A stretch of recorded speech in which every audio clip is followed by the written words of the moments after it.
All right, now we're live. Do your thing. Morning, guys. Welcome to Red Morning, Saturday morning. I hope you guys are either hungover or you're smart and you don't drink and get laid on Friday nights. By smart, I mean not smart.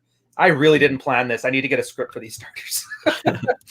Anyways, great special guest for you guys today. This here, Jody. You may not have heard of him, but I guarantee you he's heard of you. He's been around this space longer than me. I think, what was it, 2003 you started, wasn't it, Joe? Or no, like 1997 you were saying. 97, 98 is when I got going in the, yeah. Yeah, so it turns out, just like Wine More Please, we got Joe D here. Best guys you've never heard of. And topic for today is going to be a year back on building a brand. Kind of expanded the theme a little bit, so it's not just branding and entrepreneurship or whatever you want to call it, but also like general building your finances for your future, because I know Carl and I have been doing that topic for like the last 2 weeks, but it's just so damn good and it's so damn deep. But anyways, Joe, how you doing? I'm doing good. Good morning. All right, I guess give these guys in the chat an introduction, because I guarantee you if they're like a chick, you're at the bar picking them up, they're going to think, who the fuck are you? Well, let's see. Jesus. Hey, guys, can I get your opinion? I have to go back to my friends in a minute. Oh, geez. Yeah. No, so, yeah, I've been in this game since 97, 98 when I joined the military, and had some natural wings, and we were always going out partying and doing all that stuff. And then, like a dumbass, got married. So then that took me out of the game for a while. And then when I got back into the game, being a guy in IT, it's like, well, shit, I don't have any single friends. What do I do? How do I break the ice? Well, I just go on Google and type out, how do you break the ice? And this would have been 07-ish. And at the time, the game and pickup and all that was all the rage. And everybody kept telling me, go read the game. Go read the game. Like, this isn't what I want. I just want to learn how to say hello and get over approach anxiety, which at the time I didn't know what that was. Yeah. So, because back when I was going out with my buddies and all the naturals and all that, they lined them up. I knocked them down. I had, I guess what you would call comfort game. Mm-hmm.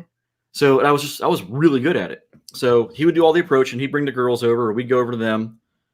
And he had no approach anxiety at all. He just, like I said yesterday, he could walk into a bar. We'd be, navigating through the crowd, sliding past people, and he just, boom, make out. Like, how the hell did he do that? So you should start a consultancy right now. I guarantee he'd clean up in this space. Probably. So this was like 10, 11 years ago, right? No, Jesus. No, my God, getting old, 20-something. Jesus. Oh, man. Time's flying. That's fine. Yeah, so that's what we did. We go out partying every weekend and had a lot of fun. He moved away. I ended up getting married. I was out of the game for several years. And when I was trying to get back into it, like being single again, I was like, well, shit, what do I do? So I go on the internet, I Google it. Everybody's telling me about the game. I read it. And some of the stuff was actionable. Some of the stuff was just, it's a good read. It was entertaining. So I would recommend the book mainly for that reason alone. But there's some stuff you might be able to draw out of it.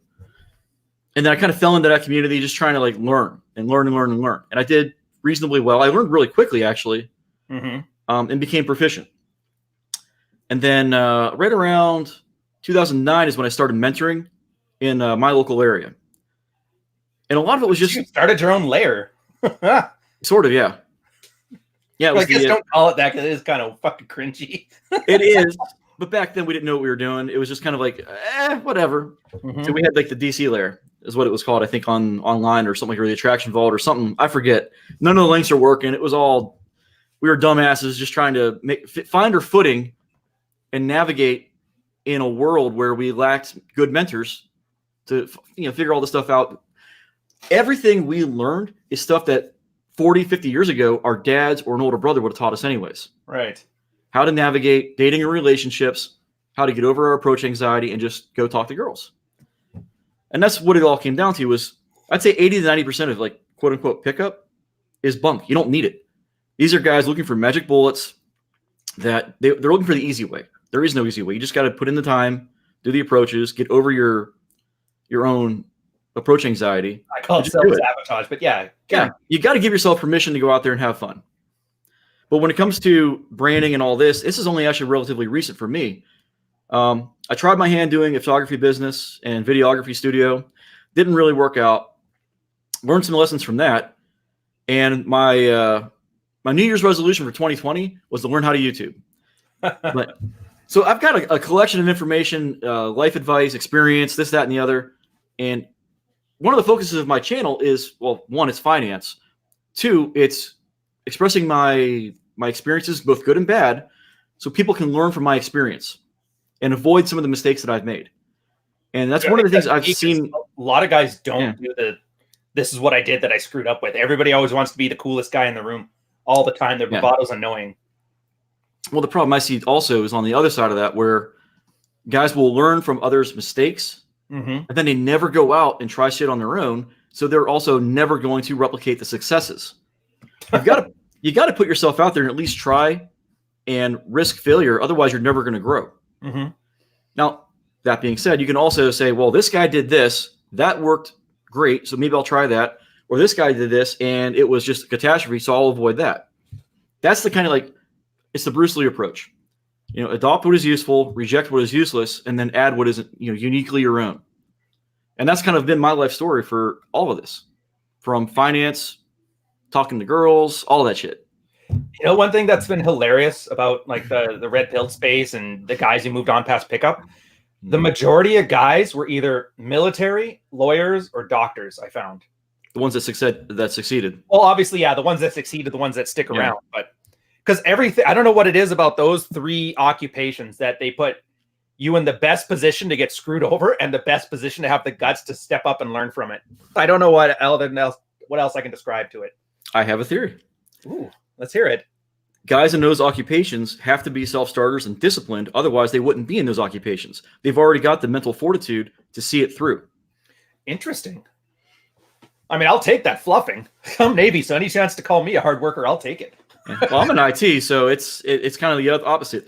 That's what we were talking about before. IT is the number one occupation that I've seen from all the guys I've mentored. There's something about the mentality of guys that need help that overlaps, that correlates with the IT field and gamers and nerds in general. And a lot of that, I think, just comes down to being, I don't want to say that they're antisocial, but those are good. It's a good career for those who aren't socially savvy. All right. Because you're not interacting with a lot of people. You're interacting with equipment, hardware, software. So maybe there's a distinct correlation there for sure. But getting back to your original question was branding. How did I get into all this? Yeah. Actually, here quickly, just before you start, Ryan Sullivan, thanks for the $2 super chat. Good morning to you as well. And Return to the Mac. Yeah, we're going to be adding those in after. So right now, just listen up. We're talking about everything we need to know about Joe. We'll hook up all the links. You're going to find out a lot of who he is. So don't worry. Hold on to your butts, kids. Anyways, I interrupted. Please continue. Oh. Yeah, so a few years ago, I tried the videography thing. Didn't really work out. I was lined up to do a music video. That was going to be my big break, right? The damn band broke up like a month before. Yeah. God damn it, Yoko.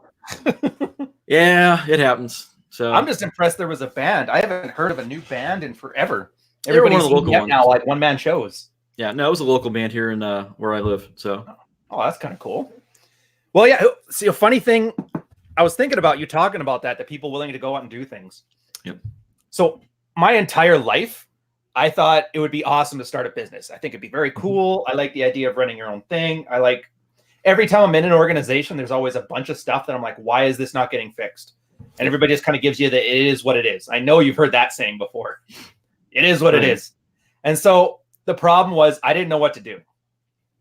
20 years I've been thinking, I don't know what to do. And then finally, I actually got laid off my one job. Stock price took a huge tumble. So they had to lay off a bunch of people, laid me off. And I'm like, well, I already got my war chest.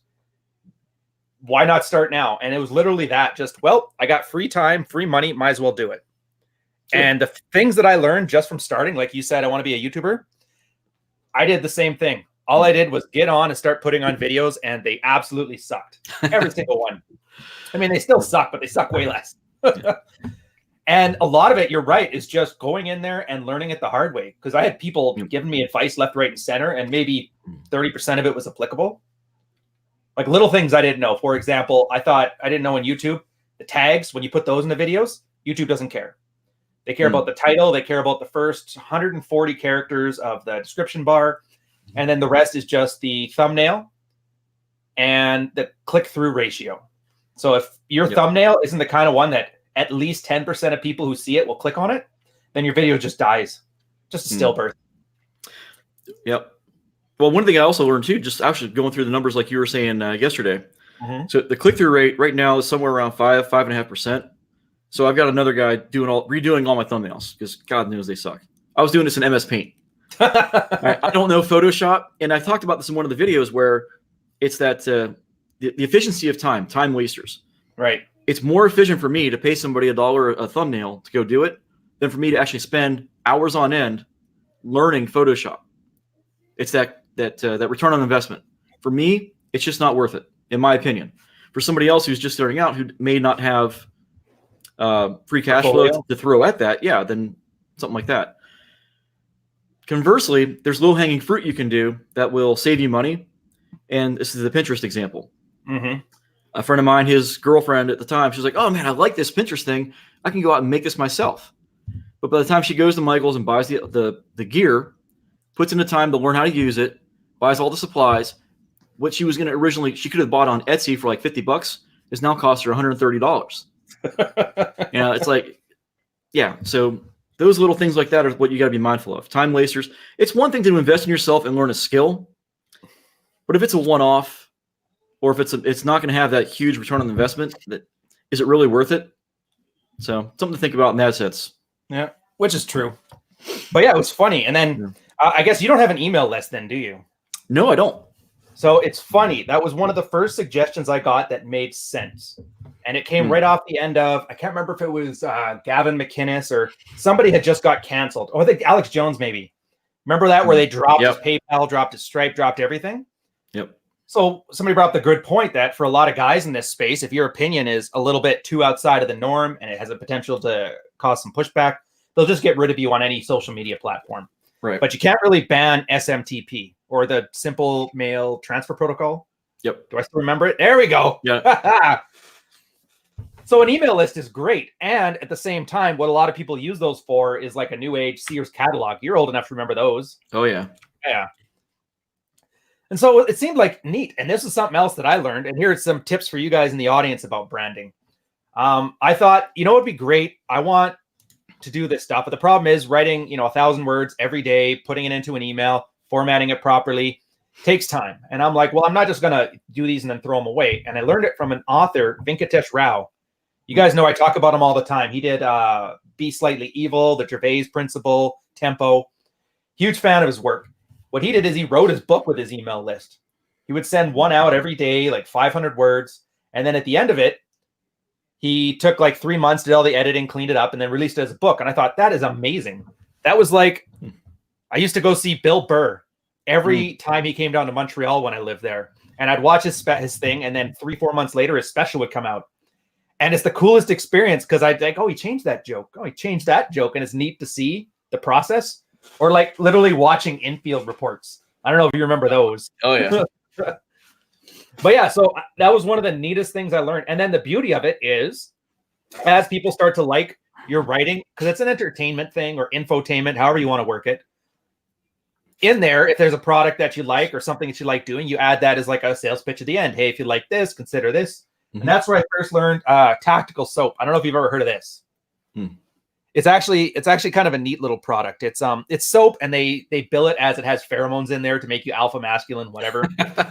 I kind of take that. I have heard of this. Yeah. I kind of take it ironically. I thought it was kind of neat. Oh, thank you for reminding me. By the way, I got to add, link's going to be in the chat, so you guys can check out this channel after you're done here. Don't worry, the videos aren't going anywhere. And I think you got your first stream. Was it Sunday? Technically, well, so. Jesus, this should be my third stream on Sunday. So the first one, we got in some private information, so I put it behind a locked door. Apparently, people have a problem with that, but you know what? It's for personal privacy reasons. When we get into touchy subjects, they go behind a locked curtain, or behind a curtain with Patreon. So you don't need to pay for Patreon right now. It's like I said, it's just for privacy purposes. Yeah. I'll do the mentoring on the live stream, and then it immediately goes into private mode. Oh, dude, that's honestly perfectly reasonable from a safety perspective. And I hate to say it, but a lot of guys, for a lot of this information, like there is some danger to people releasing it. So behind a paywall is, I found, one of the best mitigation strategies for the risk, because trolls never spend $1. Oh, it's They're the cheap. trolls. Also, the busybodies who might see it and try and like get the channel brought down or whatever. It's like, this is not for you. Move along. But just having it out of sight, out of mind, kind of mitigates that issue altogether. So Yeah, I like it. So honestly, yeah. give it a shot. If you like the value, feel free chip in on it. I think honestly, from the stuff that I know about you already, and I guess we've kind of off and on known each other for a while now. Couple years. Jeez. Yeah. I remember still when I was just like a brand new nobody, like on Reddit talking shit. I remember when we were all over on Dig, and then they screwed up, and we were all right, moving over to Reddit now. So yeah. Oh, you were one of those guys. See, I was on Reddit like a month before that, so I felt like we were being invaded, even though it wasn't really a me. Well, I had been on it before as well. It's just was on Dig. So before that, I was on Plime. If you remember Plime. No, I don't. Oh yeah, I always find the unattractive friend. I covered the grenade and link agri guy and whatever. Yeah. What were they saying on this one? What were we just talking about? Email lists. Join the channel, the Patreon. Which? Email lists. Oh yeah, email lists. So I thought it was neat, and then I did the tactical soap, and I'm like, oh, that's kind of cool. And I hate emails where people or sales pitches where guys are schemy about it. So I'm like, you know what? Did up a big thing where I'm like, yeah, pheromones are bull. There's no science behind it. It's completely ridiculous. And if the type of soap you have is the only thing keeping you from getting laid, power to you. But I'm pretty sure we got low-hanging fruit. And then an ad for it at the end. Started selling. I was like, holy crap. All you have to do is not lie to your audience. And if you like something, they'll like it too. I've stopped doing it though, because I don't know. I guess you haven't really seen. So this guy, Anthony Johnson, he started doing posts on it or advertisements for it where he's in a Lamborghini, but like he was trying for the Old Spice thing, but he was doing it unironically. So it really turned people off the brand. So I had to stop, which was annoying because I actually do like the soap. I still use the stuff. And then there was another guy like you. They were jujitsu buddies and they love coffee. So they decided to make a coffee brand. So they do Ground Shark coffee and they're just getting started. So they don't know how to sell to people. I'm like, hey, that's perfect. These are guys that we already talk with in the community. They're already doing pickup and red pilling each other to the world around them. And they're starting a business. So I'm like, oh, we'll work together because I drink coffee on like 90% of my videos anyway. So let me try yours. And it tasted great. Good. And then the whole time I'm writing a book and it's going to be out. The editor just got it. And it was the best thing ever because like you said, you just keep trying. And heaven forbid, if I ever get Alex Jones, I'll at least have those like couple thousand people that'll know how to reach me. And I can always give updates like, hey, I'm in purgatory right now. Don't worry, I'll be back. Because I think Coach Red Pill, I don't know if you ever heard of him. I have. Yeah. Yeah. So he just got his channel banned. Really? He acted like it was. Really? Yeah. He got it banned. So now he has a new one, like Alonzo Lamas, or I can't remember what his name is. I could have sworn I just saw him on there harping about. It came up in my suggested for whatever reason. I clicked on it. He's saying the coronavirus was a Chinese conspiracy or something like that. Yeah. Well, it's nice to know he's expanded his themes. Well, his original channel had like a couple 100,000 subscribers. That one got banned. But now he started again. He must have brought it back because it's still there. Yeah. Yeah, it's with his own. I think it's with his own name now, and he's starting from zero and building. Oh, I see what you're saying. Up to like 10 grand now. I see you now. But it teaches me a lot too about the brand. Mm-hmm. I think we were talking about this yesterday about subtext. A little bit. Yeah. I don't know. I found it funny because you talk to girls and you can't just outright say, hey, I want to sleep with you. You got to kind of plausible deniability.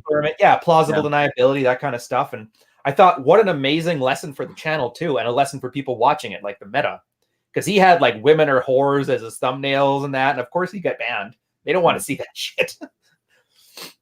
So that's something else to take away from it too. Oftentimes just saying what you're gonna say, but letting the other person fill in the dots is awesome about it. Anyways, I've been running my mouth too much on this. No, I got you.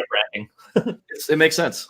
Yeah, but that was the good thing about talking with you and having you come online too, because this stuff I'm learning decently good at what I know, learning the things I don't know. But you kind of have a lot of stuff on personal finance that if anybody here's been on the channel for a while, no, I absolutely suck on. I lost money in the housing bubble. I invested in real estate and banks in 2007. It's like, yeah, that's rough. I can't catch a break. Well, so getting back to the lessons learned, I did the same thing. I bought a house in 06. Everybody, lights. Right. Everybody thought that, oh yeah, you can't lose money in real estate. Those are assets. No. This is something that I got from Robert Kiyosaki's book, Rich Dad, Poor Dad. A lot of people attack it, say he's a fraud. Be that as it may, there are actionable things you can take from that book. One of the biggies was the difference between an asset and liability. Assets create positive cash flow. Liabilities are generally depreciating assets. If the house you live in is not providing positive cash flow, which generally speaking, how can it? You're living in it. Then it's a liability, because there's no guarantee, as we found out in 06, 07, 08, that it'll ever go up in value. Right. The house that I was in back in 06, 14 years later, it's still 30 grand upside down. Really? Yeah. So I bought it 292 and it's still like right around 260, 265. Maybe it may have gone up in the last couple of months. Man, I got to move to the States. I haven't seen a house cost 260 since like the early 90s. Well, you got to remember also the conversion. Oh yeah, fair enough. So Yeah. on that point, that's like $500,000 home in Canada. No, I've just been moving. I've never lived in not a housing bubble.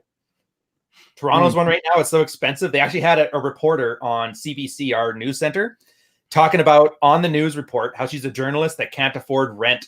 And she has to couch surf. And they actually had her on there. Didn't offer a raise, but offered a free promotion. It's like, that's awesome. Hey, you're doing it for exposure. Yeah. Yeah. But yeah, personal finance, I just fell in love with it in the last 3 years. So Right. I have a friend of mine, Dan, he's actually the one who got me into it through, he had an in with Schwab. And we had one of the best financial advisors in the country at our local one here in the city. Oh. And she just knocked it out of the park, taught me a lot, took me, showed me the ropes. And then I started just kind of learning on my own. Intelligent investor, rule number one, investing, reading the letters to the investors from Berkshire that Warren Buffett writes every year. Everybody should go read those. If you've got the time, start with the most recent one and work your way back over 50 years, something like that. Are those public or are those for investors? No, they're public. Anybody can read them. There's I should put a link up on my website on the thing that collects them all together. And yeah, please do. Guys would love this stuff. I'm a huge fan of value investing. I know dividend investing is all the rage right now because it's nice seeing the positive cash flow and the numbers grow. Like Joseph Carlson, Gen X dividend investor. These are guys on YouTube that do dividend investing. In my opinion, you really shouldn't be focusing on that until you're getting closer to retirement age. And this is one of the things we talked about in one of the earlier videos was phases of life. When you're younger, you can take on more risk because you've got a longer time horizon until you're going to be retiring. Right. So if you say you bought in right now, you put 10 grand in the market, and then tomorrow it takes a major dip and it loses 55% of the value. That's okay if you've got 30, 40 years until you retire, because it's going to have that time to grow and get back to even and go on from there. The Money Guy Show did a really good breakdown for the different generations. For example, the effective compounding interest when you're in your 20s is 77 to 1. So if you're 20 years old and you put in $1,000, multiply that by 77, and that's what you can expect to have on the back end. Is that taking account inflation, or is that just dollar amount? That's flat out 1 to 1. That's raw dollar amount, if I remember right. Don't quote me on that. Go watch their stuff. They got good stuff. I recommend it. Yeah, it's and they break it down by generation. So if you're in your 20s, you can expect to get this kind of return on investment. If you're in your 40s, and then where I'm at is roughly a 6 to 1 ROI. Okay. These are course numbers. So where you're at in your generation, what you're investing in, that can all impact that. Fair enough. Yeah, I just found it interesting. It is interesting. Like the little things, like you're right about houses. Everybody that I first learned to buy a house from told me that it's like a piggy bank. You put money in, but they were pulling like I owned a house for a year, made 200,000, bought myself a bigger house, 200,000, and then I got into it. Market crashed. I broke even, which is unheard of in a bubble, but whatever. But it was the only thing I found houses are good for is to be inflation proof. They tend to keep up with the value of the dollar. So it's not like I gain money or lose money, but it's better than putting it in a mattress. Plus you got a place to live. And then I figure, how does it work for me? I take the interest and the taxes I have to pay on a place, compare that to what rent would cost. And you basically take away, like, those are just sunk costs. Those are gone no matter what. And so long as the buying sunk costs are less than the renting sunk costs, then I'm making money. So long as I make enough to cover the principal of that mortgage, because that's principal is like your piggy bank stuff. Yeah. Well, there's other factors too you have to keep in mind as well. Now, are you just doing this with your own house, or are you talking about buying rental property? My own. I don't have the patience for rentals. I hate renters. Well, something to consider with that is the real estate investment trusts. You know, I don't know if Really? you're familiar with those. No, well, keep in mind, I'm Canada, so we have different fundings there. But It's true. Well, those in the States who are watching this, consider that if you don't want to invest in real estate by actually buying a house, managing tenants, or paying a management company 8% of your monthly rent to keep that going, because then you also got to cover expenses. Maybe the roof needs replaced or the water heater blew up, things like that. If you don't want to deal with any of that, there's real estate investment trusts. There's different ones that are out there for different markets. You've got elder care. You've got what are some of the other ones that are big? Just different markets have different these trusts. They bundle together all these different properties that they focus on for their market segment, and then they pass through all the profits to the investor. So it's like a mutual fund, but instead of buying different company stocks, you're just buying houses with it.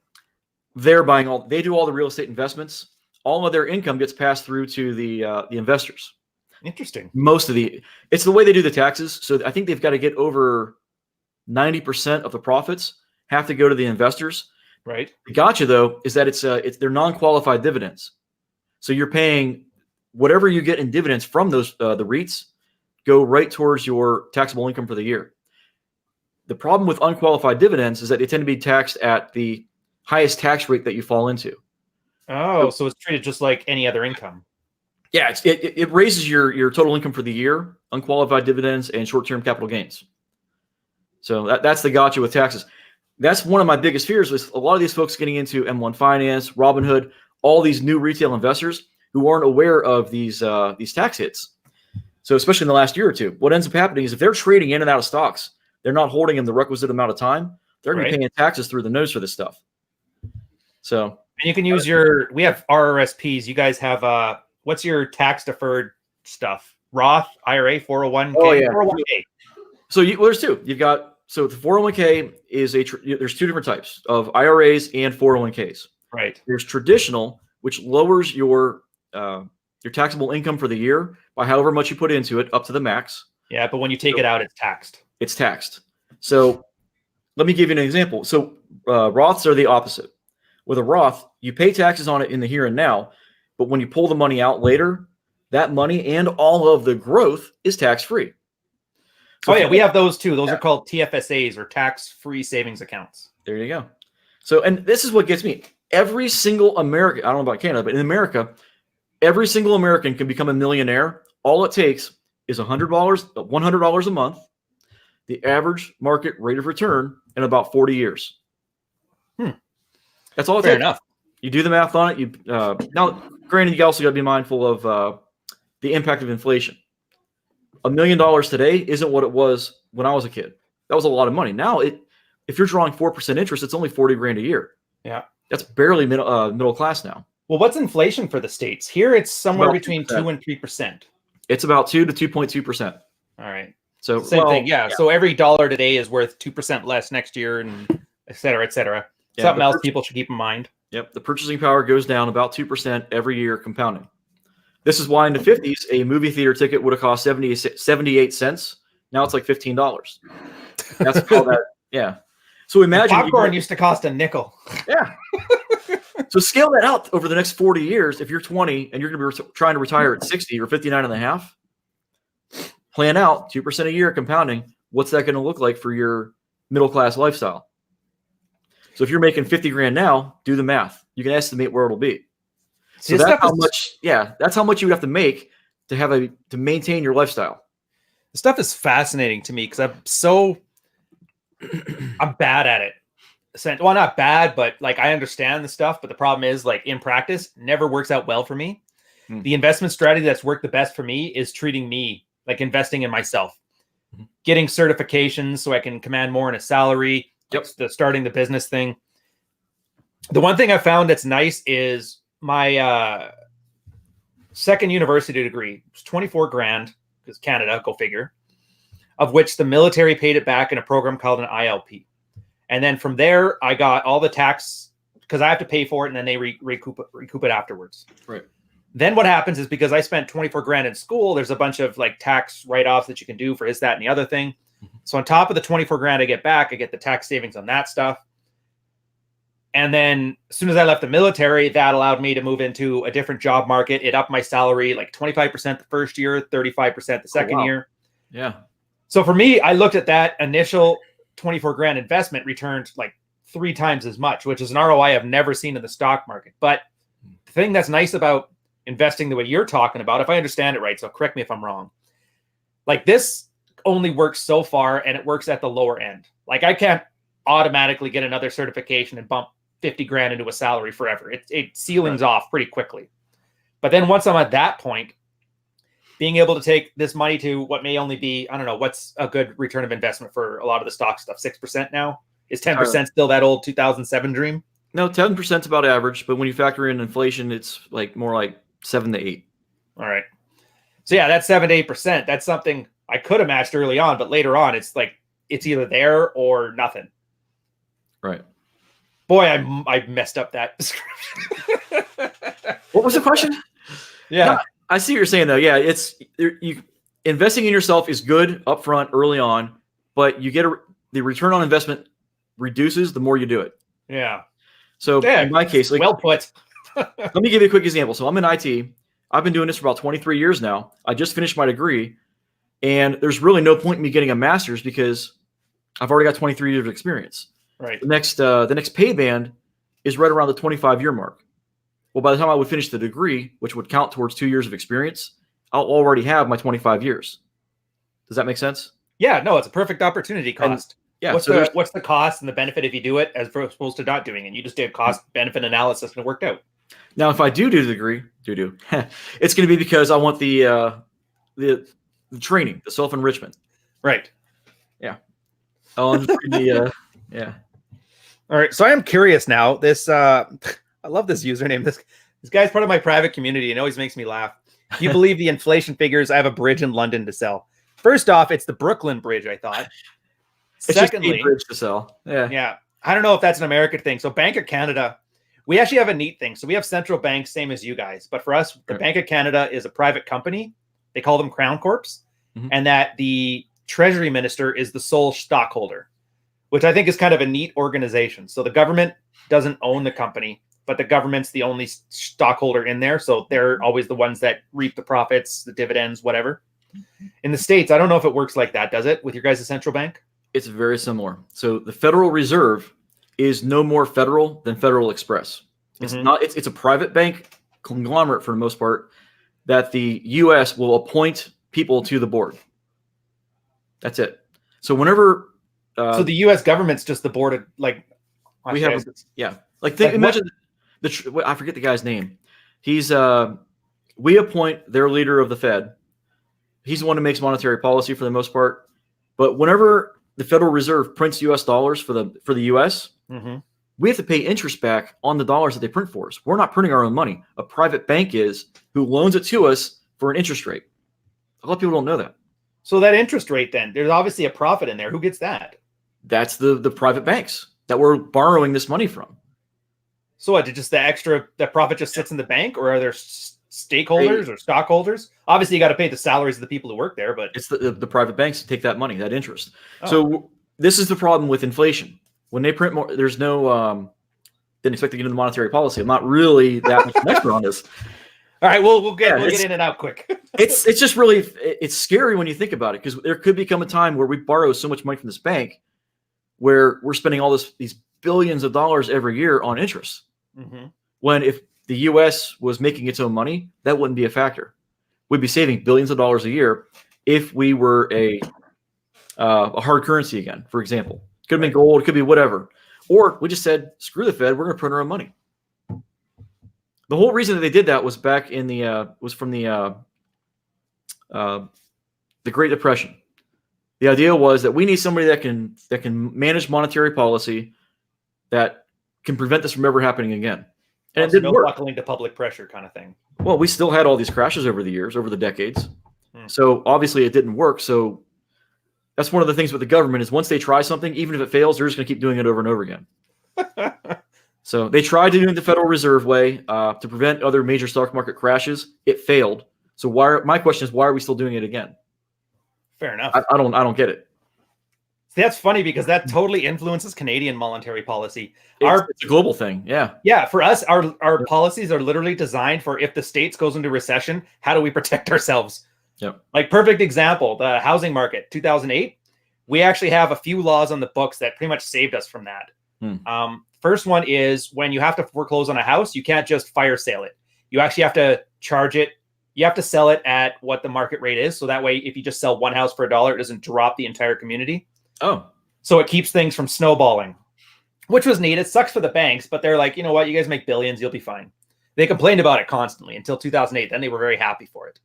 And then the second one was subprimes. Like they basically were banned from any kind of subprime loaning and that. They got so mad saying we were going to be set back for decades. We'll never be prime banking. And then they shut up in 2008. But I just found it funny. Then the more I looked into it, the more all of our policies are designed for to take into account you guys going into recession. And it's because you're like our trading partner du jour. America's hat. Yeah. Fucking rates, bud. So yeah, all that stuff's kind of neat. But you're right. I never found it really helped me gain any market savviness, learning monetary policy and that. Like, does it affect you so much, or are you not worried so much about that 10,000 level stuff? You just work in the trenches, focus on what works, and ignore what doesn't work. My entire approach to finance and a lot of things is something I learned in the military. It was called the keep it simple, stupid principle. Mm-hmm. So the more complicated the system is, whether it's investing, whatever, the more complicated it is, the more prone to breakdowns, the harder it is to maintain over the long term, the easier it is to screw it up. So I keep it simple. So Roth, the 401k, max out what you can, and go for the low-hanging fruit. Warren Buffett kind of says it in a different way. Don't try to jump over 6-foot hurdles. Find those 1-foot hurdles and just step over them. Same idea. Dude, this mirrors my pickup career, or I guess my pickup hobby and game so much. Don't worry about this convoluted program, whatever. Yep. Just work on your approaches, get those right, like the small victories. That's why I loved fundamentals. Yeah, M3 mystery method. That was my go-to, and I loved it because it was simple. It was like Mega Man, 3 stages, 3 phases. Easy as hell to remember when I'm drunk, because obviously I'm doing night games, so I'm gonna be drinking.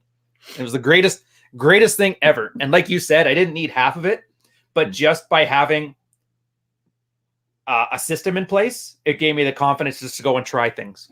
And as long as I had a framework, didn't really matter. Half the time I didn't even have to use the stuff, but just knowing it was there was like a comfort. Yeah, well, you gotta be careful with that too. It can be like a crutch, a safety crutch, True. Actually. Oh yeah, speaking of which, in the chat, wine more, please. Fellow moderator from the Married Red Pill and frequent guest. Black-Scholes models don't apply to 95% of people, but at some level, you got to know it. Same with national financial policy. What's a Black-Scholes? Is this some Americanese? I don't know. Do you know? It sounds familiar, vaguely familiar. I just can't place it. I have to Google it. Damn him and his PhD statistician stuff. You and your nerd science there, wine more. But I'm with them. Yeah, national financial policy, it's never really helped me too much. It's good to have a kind of a coarse understanding of it, basics. Mm-hmm. So when they start talking about, well, this is going to happen, this is going to happen, this is what we can expect, you know where things are going to go. Like when they lowered the Fed rate, it affected people that had M1 Finance, Robinhood, Ally Bank. They had to lower their savings rates because the Fed made their adjustments. So Robinhood, for example, was going to do a 2% interest savings. Right. But when they made those adjustments, they're like, well, shit, now we can't afford it. So they had to lower the rates in corresponding to that. Oh, fair enough. So little things like that, those micro calibrations are good to know about so you can kind of stay with the market. But you don't need to know it. You just know that M1 or Robinhood will lower their interest rates. You don't need to really know why. Fair enough. See, that's funny. That works from a branding or starting a business perspective too, because that was something I knew. It's like, okay, when you start a business, how do taxes work, all this stuff? And I'm surprised how simple it's set up, but you just have to do a bare minimum of research and some paperwork. Like, for example, I don't know how the States works. It's rough where I'm at. Yeah. So here it's pretty straightforward. You don't have to register your company until it makes $30,000 a year. I could have been 20. I have to double check this because we have provincial, like state and federal for us. Right. Different companies we can do there. Then once you do it, the general way you organize it, you can get fancy with this, but at this point you might need a business lawyer. You put your money into the company. Company money sits in a pot. And if you have to buy things, obviously that counts against your income. And then the revenue comes in. At the end of the year, you subtract what you spent versus what you made. That's your profit. Now, as a company, you get taxed through the nose for that. So what you do then is you pay that to yourself as a salary. Yes, you get taxed with that as a personal salary, but it's way better than getting taxed for it as a company. So the company makes no money every year, but you as a person can. And then from there, when you learn these things, like you said, for your Roth or our TFSA, you can either pay taxes on it, throwing it into an investment fund. Then you don't have to pay any tax later on for things, or you can use a tax deferment one. If you're just starting out, like for example, my first company didn't make a lot, made enough to register, not enough to like the taxes end up costing more than if I just didn't register. So instead, what I would do is you take I think it was 3,000 and change. I made over top of that threshold to the point where you enter a tax bracket, put that in RRSPs, or for you guys, the 401s or Roths. I'm really bad at the investment. I'm just going to say RRSP. Just read that as tax deferred thing. So then what happens is it would push my income below the taxable level. So then I ended up paying no taxes on the income that would have been taxed either as a company or taxed as an individual. And then all I have to do is just have less money in my pocket because I put it into an RRSP. But you're right. This is the part I love about the finance, because you kind of leverage it. And you don't need to know a lot into the business part of it. And then things start to run a little smoother. Or I guess I could also just buy a whole bunch more equipment for the company too. But that's a decision you can make down the line. Yeah, those costs will then... in the U.S., revenue. It's a pain in the ass though, because then you got to track its value. It depreciates over time. Stuff like that can affect. It's a pain in the ass. I would recommend just getting a CPA, somebody you trust, a certified professional accountant, and let them manage your taxes. If you don't, because it's really easy in tax code to get lost in the weeds and really screw yourself up and end up getting audited. No one wants to get audited. I can see that. So, yeah, I'm not a tax professional. I still use a tax guy, or I'll use TurboTax. So just to keep it simple. Or just treat everything as OPEX, no CAPEX. That depreciation is instant. Don't do that, by the way. This is just joking advice. Don't do that. And that's one of the things that confused me when I first had the old business was I can depreciate it over time. It takes a small tax benefit each year, or just do it all in 1 year. And then you just don't get any benefit down the road, and that's what I think I did actually, because I was expecting to buy new hardware every year. That I'll use that as the expenditures. So, which I guess makes sense. So for you, was that like a monetary thing, or was that just an effort, like too much work to calculate all this stuff on rinky-dink capital expenses? I'd rather just treat it as an operational expense and then be done with it. Or yeah, it was just again following the keep a simple, stupid process. Why track all this stuff and keep it complicated over the years? I'll just take the one benefit now, done. It was just easier for me to maintain long term.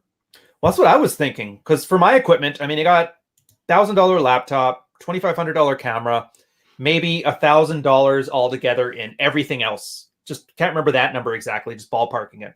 Well, I do want to add one thing, though. What I did may not have been the fiscally responsible thing to do.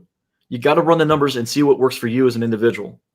Yeah, well, that's what I was thinking. Because, I could run the numbers on this stuff and taken together, $5,000 worth of equipment and capital stuff. If I start doing a depreciation model to it, it might save me $3 a year in taxes. At that point, like, is it really worth the effort to do all that? If I was a $5 million a year company, sure, could save me $100 grand. That's no chump change. But right now, it's such a small level. It makes more sense just to write everything off the instant you buy it. Yeah, we're talking the same language. It's definitely similar to that. But that's the problem and I guess this isn't really helpful for a lot of guys who want to start a brand or a company, because they're not even getting into that. The problem is they don't even. Well, it is important. You need to understand what you're getting yourself into, because there's going to be a tax issue you got to concern yourself with and all that. Yeah. The back end business side is what nobody sees. They see the sexy, I'm a business owner, I'm successful, I've got income. But there's a lot of back end shit you got to take care of. Otherwise, taxman's going to come for you. So you got to be mindful of that. Well, that's the thing, because I know, talk to a fair amount of people in this space. There's a lot that just do the same thing that, do you remember the thought audit? Do you know what I'm talking about? Vaguely. Yeah. All the cam girls, but they didn't do any of that tax stuff. And then a bunch of incels started reporting it to the IRS. I know for a fact a lot of guys in this space are doing that exact same thing and playing it off like they're rich and they're running millions and businesses are so easy, but I guarantee a lot of them are just hiding from taxes. Yeah, if you did it right, then you'll have taxable income. You got to maintain all that. Bookkeeping's a pain in the ass, but you got to do it. Mm-hmm. That's the one thing I did like about school, military, or even just like corporate work. I know because you've done corporate work too. I mean, obviously you do corporate work, whatever. You get to be good at paperwork and navigating the law, which I think is an underappreciated skill set in game or in life in general, I guess. It's one of the, okay. One of the biggest, you just triggered right. my head here. One of the biggest things about college is, yes, you're going to go and learn, but if that was really all it was about, you would just do in the States, the last 2 years are really where you just do your actual degree. The first 2 years are your general education requirements. They call it creating a well-rounded individual. One of the major goals is to make sure that you can actually sit still, shut up, and do your job. You got to be able to fit into a corporate structure. And it's kind of like screening for people that can do that. Adult babysitting. And sort of. It's also a bit conditioning and a bit screening. So that's a big element of higher education, is to make sure you can sit down, shut up, and do your work, and work in a corporate environment.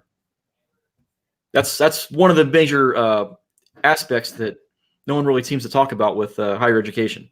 Which is weird because it's not a secret either, because the whole higher education thing became a thing because they needed to train people to work in, because I think, what was it? Agriculture was going down and people were starting to work in factories, get more technical jobs. So they needed a way to transition people to that. So you had to go through that extra training.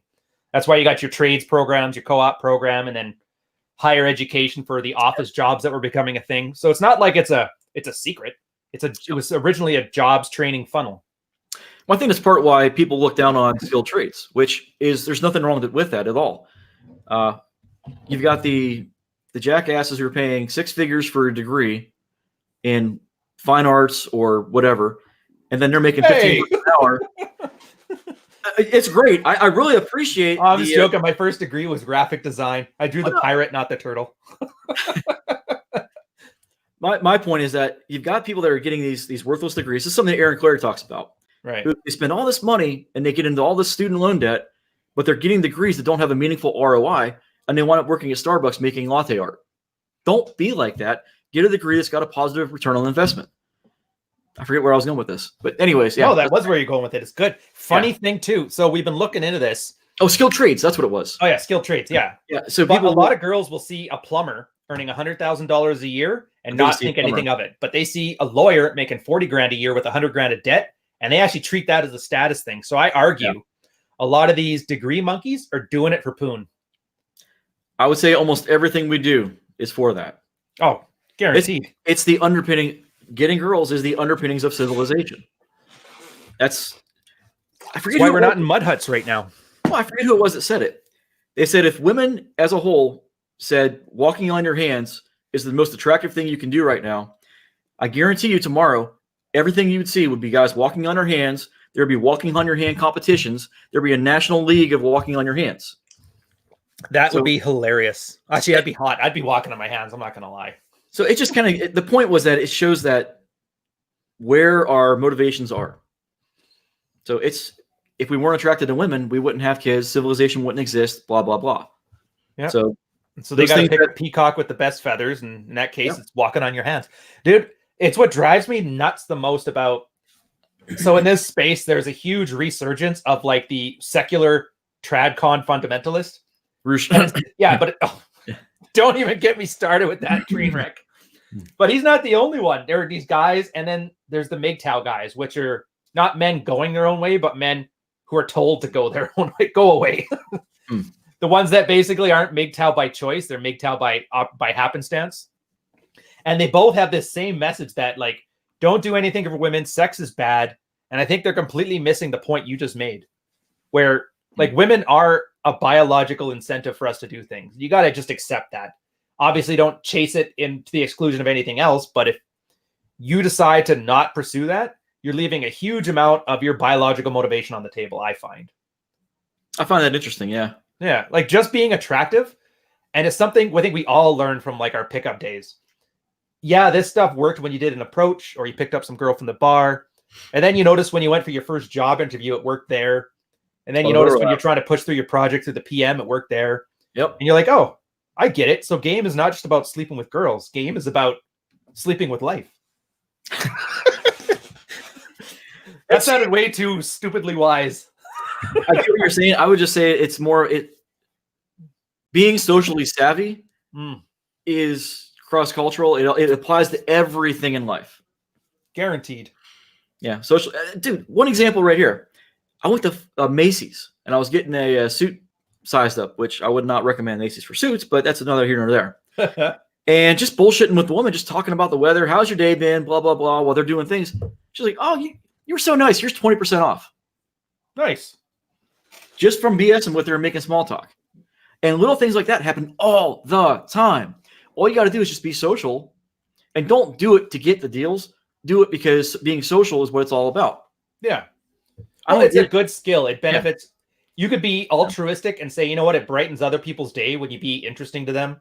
You could say it brightens your day because you're getting positive reactions from other people. You can say it's because I want the free shit. Like, there is no shortage of motivation. It's like working out. There is so many benefits you can put to it from any angle you can approach that it just makes no sense not to.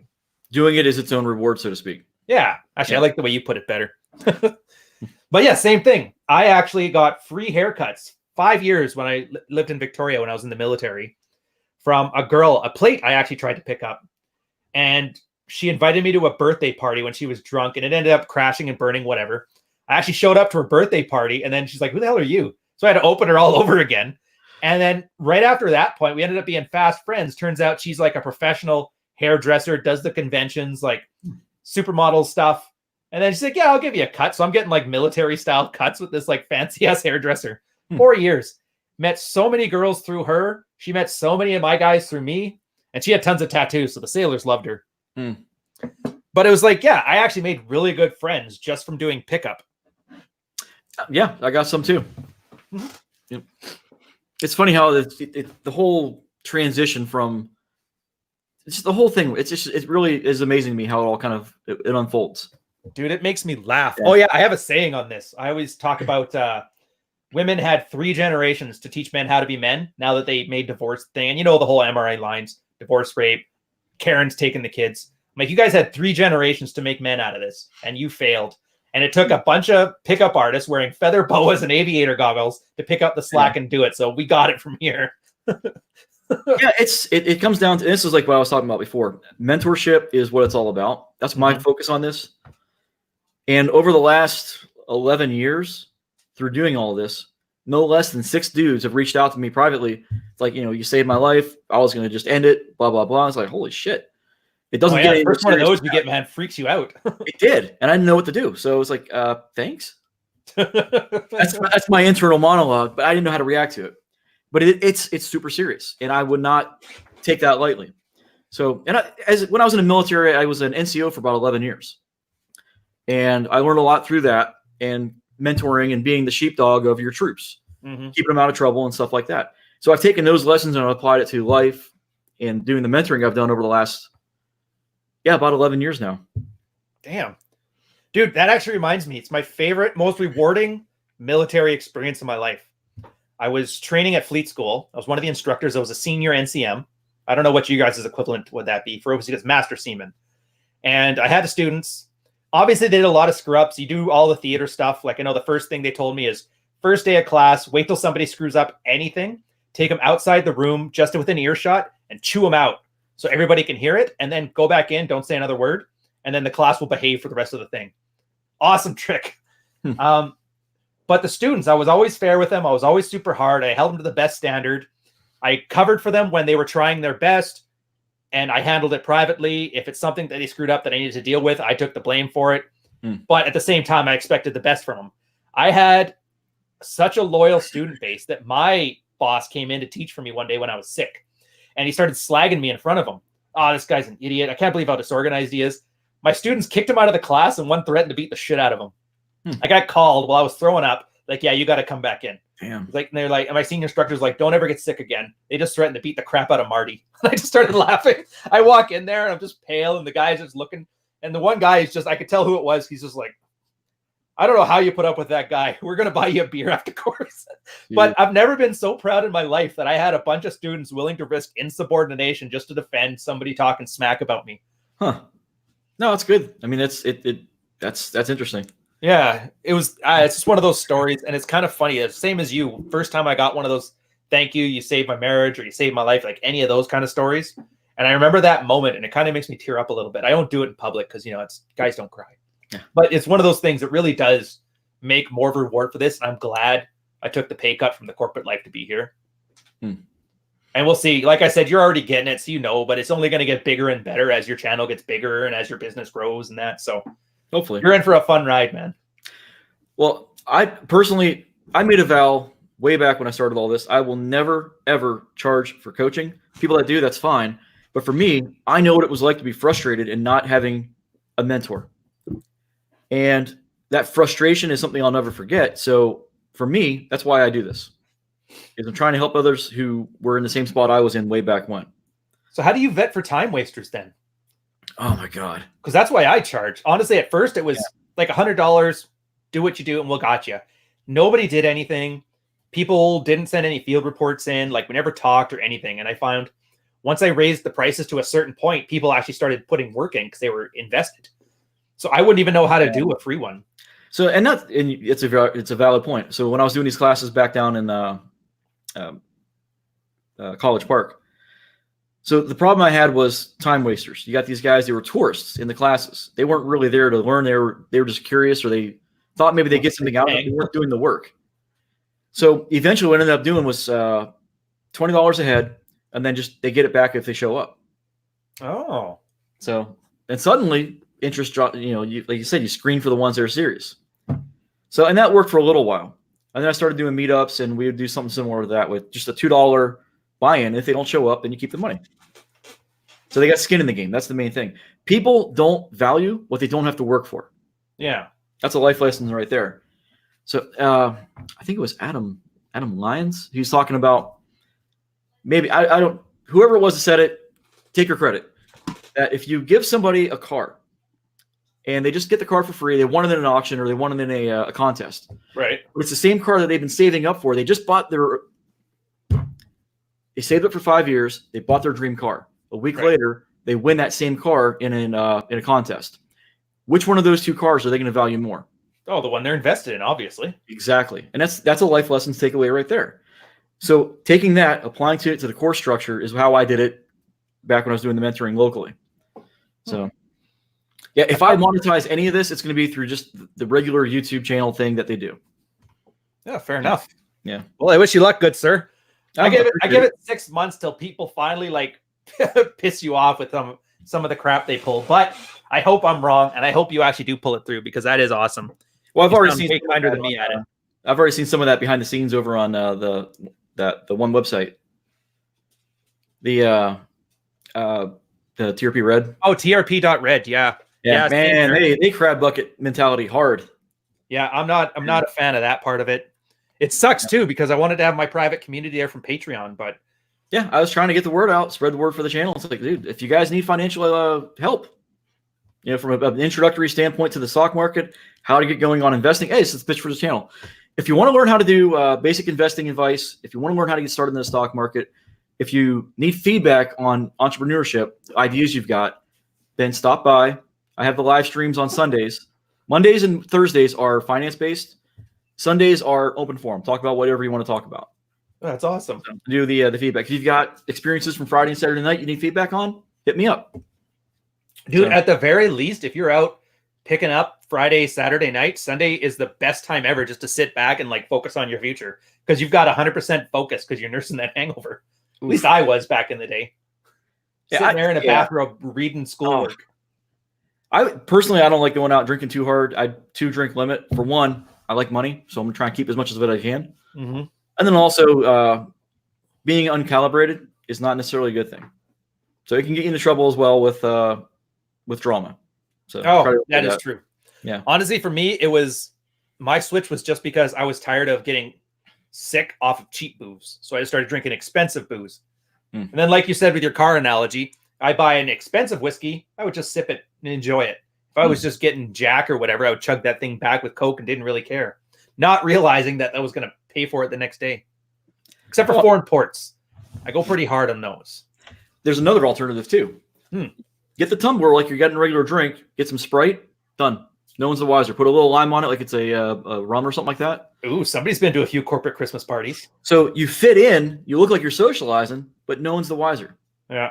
So, I always did those at work, especially with the whole Me Too fear going around. Yeah. Never took any chances with that if it was anything co-ed, especially with alcohol. What do they say? Don't shit where you eat. Yeah, don't shit where you eat. And then I remember, do you remember Uncle Vaz? I can never pronounce his name. Yeah, he has a great Corporate Land series where he talks about like how to drink at corporate functions. Oh, shit. I think, his rule was drink 1, sip 2, hold 3. And always leave early, especially because whenever something pops off, it's usually later in the night and you don't want to be around for it. Nothing good ever happened after midnight. Saved my ass, by the way. Yep. 2018 at that Central Florida convention that shall not be named. I was there. It was like Ed Lattimore, Rich Cooper, a bunch of guys, and we were having some drinks. And I guess a reporter from the New York Times showed up. I guess a couple of the grifters were so busy posting stuff about the event on social media and how baller they were smoking cigars beside Lambos that they forgot to not have the address and the GPS coordinates and the location added onto their Instagrams. So this reporter coming in for a hit piece found it, snuck into the party, and thank God I was there with Ed, like the only other colored guy there. As soon as we saw the reporter, we were already halfway home. We watched Friday the 13th. The colored people always go first. We're out of here. But it was that same mentality of as soon as something's about to pop off, I don't want to be here to see any of it. So I got to thank Uncle Vaz. He saved me there too. Well, it goes back to not drinking to excess because then you lose your situational awareness. Yeah. Yeah, also true. Yeah. I don't think I had a couple that night. For the most part, it was just seeing what the cigar thing was about. Not going to lie. I don't get it. Feels fairly phallic. Not for me. I'm not a smoker. Never have. Probably never will. I got friends who only smoke cigars on like Vegas trips and stuff like that. More power to them. Not my thing. I'll go with them. I'll have a rum, hang out. There's a really good place up in the Forum over by in Caesars. Okay. You go upstairs. I think it's on the second or third floor. Little rum bar, and they got like a walk-in humidor. Oh, really? It's a nice place. It's not. I'm not going to go smoke. Fair enough. Yeah, smoking. I only ever smoked in foreign ports. That's when I said I go hard. I basically don't smoke. Not addicted to smoking, whatever. Put me in a foreign port where I've had like 3 days of sleep in the last 30. I will drink like a fish. I will smoke and chain smoke a pack of cigarettes, and then the next day never touch them again for like another year. But that was the only time I ever smoked, so I don't smoke now. But I have picked up pipe smoking as like my one little weekly ritual when I was writing, which is kind of neat. I like it better. It's just like for mouthfeel, and I don't know. I think it's like coffee in the morning. You don't even drink it to stay awake anymore. It's just the ritual. So much for being an offset seeker or expert. Yeah. I guess I kept more things there, but I guess we should get back to topic here. Yep. I'll switch back to the business one because I think the last thing I did was about the email lists. And so I had those, and I was surprised. They actually made pretty decent money on it, and it didn't cost much to put them in place. Obviously, you have to avoid MailChimp now. If you don't know, they just deleted Stefan Molyneux's account from MailChimp because some Karen was on Twitter complaining about it. Oh, dude, it was the weirdest thing ever. It was just one tweet from this random chick saying, "Do you know you have a white nationalist on your email list programs?" MailChimp said a response rate believed. Yeah, don't worry, we deleted his account. And I was like, gone. Damn. He still had his list because you can download your email lists, but so I'm liking MailerLite because they've never had any of that thing like that before. So don't start it with MailChimp. I will have to look into that. So but it was neat. Yeah, and then the little products. I had to stop Tactical Soap, like I said, because of Anthony spurging out on that one. The coffee guys, they're still doing great. And it was great because if people wanted coffee, hey, here's a Manosphere brand you could totally sign up for, and the coffee's pretty good. Why not? Here's a bunch of content, and it was just me telling stories about pickup. Like literally, for my opinion openers when I did the bar, because I'm a talker, obviously. But it's too hard to talk in the bar. So what I would do is I would just put a cigarette in my ear. I didn't smoke. And I'd go out to the smoking lounge and then straight up a conversation there because it's quiet, because it's always outside, right?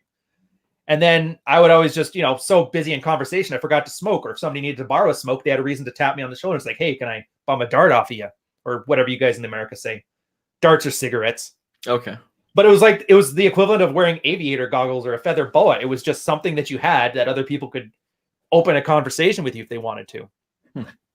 I don't know where I was going with this, but yeah, the email list stuff. And then from there, I just like, okay, well, let's do YouTube now. And so I used the email list to push the YouTube, got me my first subscribers. And then it's just an iterative process. Okay, so I'm here. How do I get to, and I pick some arbitrary goal that's fairly reasonable. And like, how do I get from here to there? Okay, so in this case, maybe I'll buy a nicer camera, put some production value and scripts into it. All right, here I'll do some live streamings. Then I hit my 4,000 hours and 1,000. A trick I did too for this one is I learned it from the Joe Rogan podcast. You know how he has those clip shows? Yep. So I'm like, all right, so if I'm going to do a live stream, it gets like 50 views, whatever. And over that 2-hour period, there's a bunch of things that make sense and sound kind of neat in isolation. Take those, make clips out of them, make a second video of them, and you can second the view on it. And it actually helped me get way more views than I would have been otherwise with way less effort. There's a Twitch streamer. I've started watching his YouTube show, his videos. I forget his guy name, Alpha something. Alpha Male Strategies or? No, Alpha Gaming. That's has nothing to do with what we're talking about. Just that's his Twitch. So, or his YouTube channel, Harris something or other. And he's talking about the same thing, where if you try to make compilations from Twitch, it's not going to work because it's a different audience for YouTube. There's different styles of content. What works on Twitter, for example, won't work here. Yeah. He's got all that shit mastered. He's got like 300-something thousand subscribers just on you. I think 300,000 on. Yeah, either way, it's not chump change. But no, I like it. There's a lot of guys I follow that have nothing to do with any of this, but they're good in their particular spaces, so you can learn a lot from them. Well, there's one I really like is Sunny Lenarduzzi. Now, unfortunately, she's fairly reasonably attractive, so what works for her is going to work for like 90% of the people out there on YouTube. But there are actionable things you can take away from that. And email lists is one of the ones she talked about. Dealing with what you're just talking about, taking a live stream and then chopping it up. There's good information. Her content bug's another one, also reasonably attractive, so not necessarily going to be applicable to a lot of folks. Alpha Gaming, okay, yeah, he's got some really good insights. Mm-hmm. Not that I'm plugging their channels. It's just these are people that I've taken good information from, and I'm starting to starting to implement. Yeah. So and I found the best part about not looking in your own space for advice and stuff too is the same reason that I stopped following almost everybody on Twitter. It's the weirdest thing how we're like lemmings in any type of social media branding space.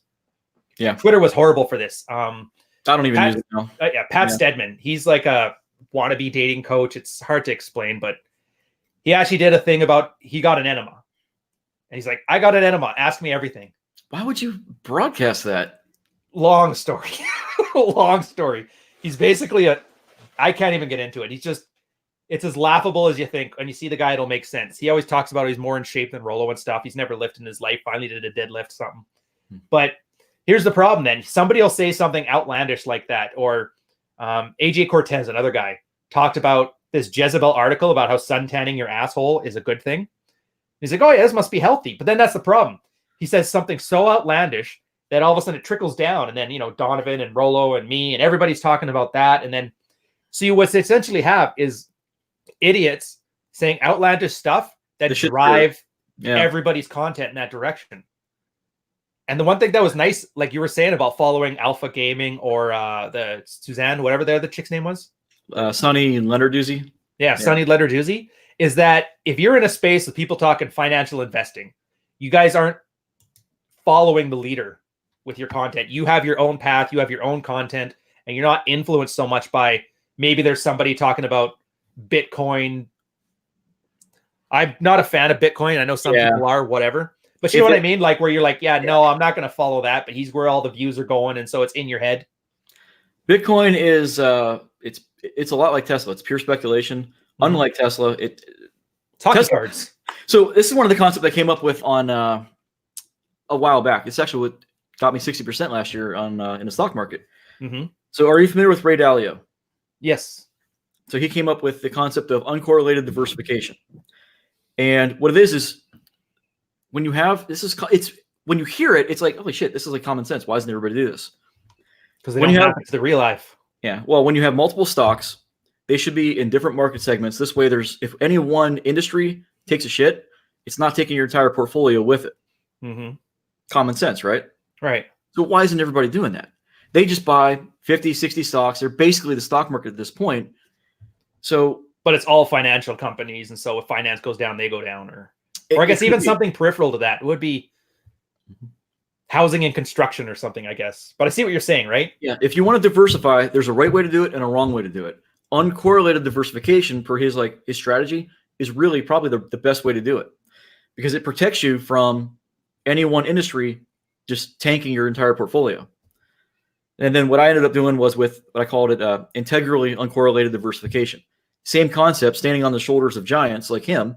Right. And it's just you only need about 15 to 20 stocks to really get this get the full benefit of what he's doing.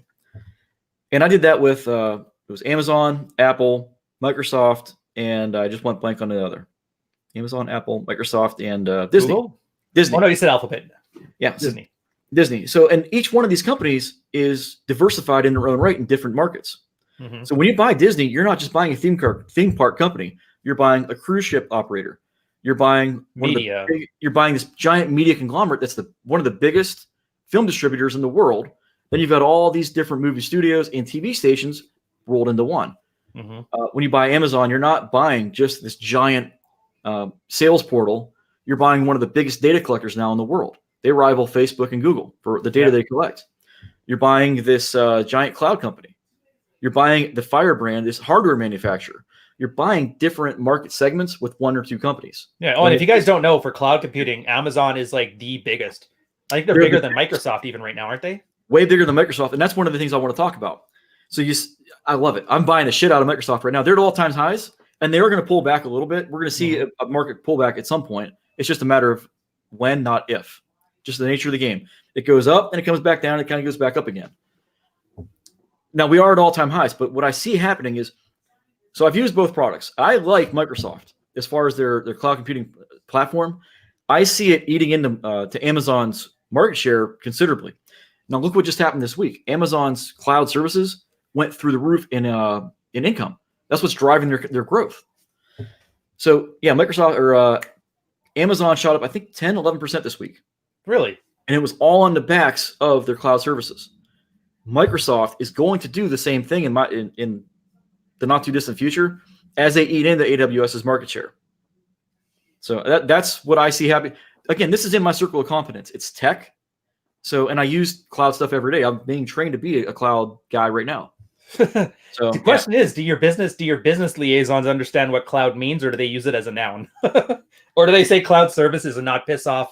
It's a buzzword to a lot of folks. Yeah. Who are the guys that keep ranting about that? Gartner. Don't ever call it cloud. It's cloud services. All right. Sorry, man. But yeah, that's just the point I was trying to get at, was that diversification is key, but there's a way to do it that's right. And there's a way to do it that's wrong. Mm-hmm. It's all like the first section of Intelligent Investor. It all comes down to minimizing risk. That's what diversification should be doing. But then you've got the Warren Buffett side of it and the Charlie Munger, where they say if you're diversifying for the sake of diversification, it means you're not good at investing. You're trying to limit risk because you're not confident in the investments you made. If you're not confident in those investments, then why are you making them to begin with? That's a fair point. So, but at the same time, yeah, you do want to limit risk as much as possible. This is why as you get older, what's that? I'm a huge fan of that. Half of the strategies from like Married Red Pill, where I came from, were essentially that: building value and reducing risk. Mm-hmm. Yeah. Like even the divorce thing. And that's what I was thinking, where you were talking about the tax implications of starting a business, all that paperwork behind the scenes. If guys take that mentality to their business, they can easily take it towards their marriages and subsequent divorces. Like, because you said you were divorced, or? Oh yeah, so I was married for a while. Long story short, so I was a dumbass. Shouldn't have gotten married when I did, and ended up having to fire her around 2007. But then the state I lived in, we had to be separated for a year, and then she ended up moving back in, and that reset the clock. I think twice actually. Again, I was a dumbass. Learn from my mistakes so you don't repeat them. And I don't know what's going on with the autofocus. This Panasonic is just fading in and out today. Oh yeah, that's why I always have to switch mine to manual. It always does that. Yeah, I'll do that next time. Sorry, guys. So yeah, so the divorce didn't really take effect until 2013. But was it amicable or no. adversarial? But that's the thing. Adversarial divorces, a lot of guys, they end up thinking emotionally and they stop thinking about it like dissolving a business, and they stop looking at it with that opportunity cost, and they fight over stupid things because it's all about winning petty battles. We saw that at the actual divorce court. Oh, really? The lawyer was telling this woman, it's like, you don't need to get the house. The house is upside down. She was just hell-bent on getting the house. And the lawyer not getting the house. Trying to tell him, you don't want this. It's not good for you. You can't afford it. What are you going to do with it if you get it? And she just wanted it out of spite. This is outside the courtroom when we were waiting to go in. So those kinds of things, that happens. That wasn't really in my case. I was a dumbass because I took on all the debt. I was the one that had the job. I could afford it. Right. Trying to help her out. I don't know what I was thinking. Oh, and I just wanted to be over, that kind of mentality? More or less, yeah. Do you guys have that? We had, every time we had to charge somebody in the military, you did the same thing. You kind of made them like, we're disappointed in you, scaring them about what the potential punishments were, but just do your time. And then when you get out, we're here for you. And they always confessed.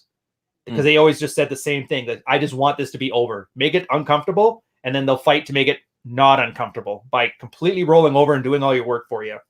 I'm assuming the Americans must have something similar with your military justice system. Or have you ever had to charge anybody? Or no, I was lucky. I never had to shoot anybody, charge anybody like that. Did a few counselings. That's about it. People just fair enough. Either it's just one of those things. Yeah. And the funny thing is, so that was part of my Batman origin story. You asked about it. My unit. My CO wanted to get rid of me, so he tried charging me with espionage and a bunch of other crap. Jesus.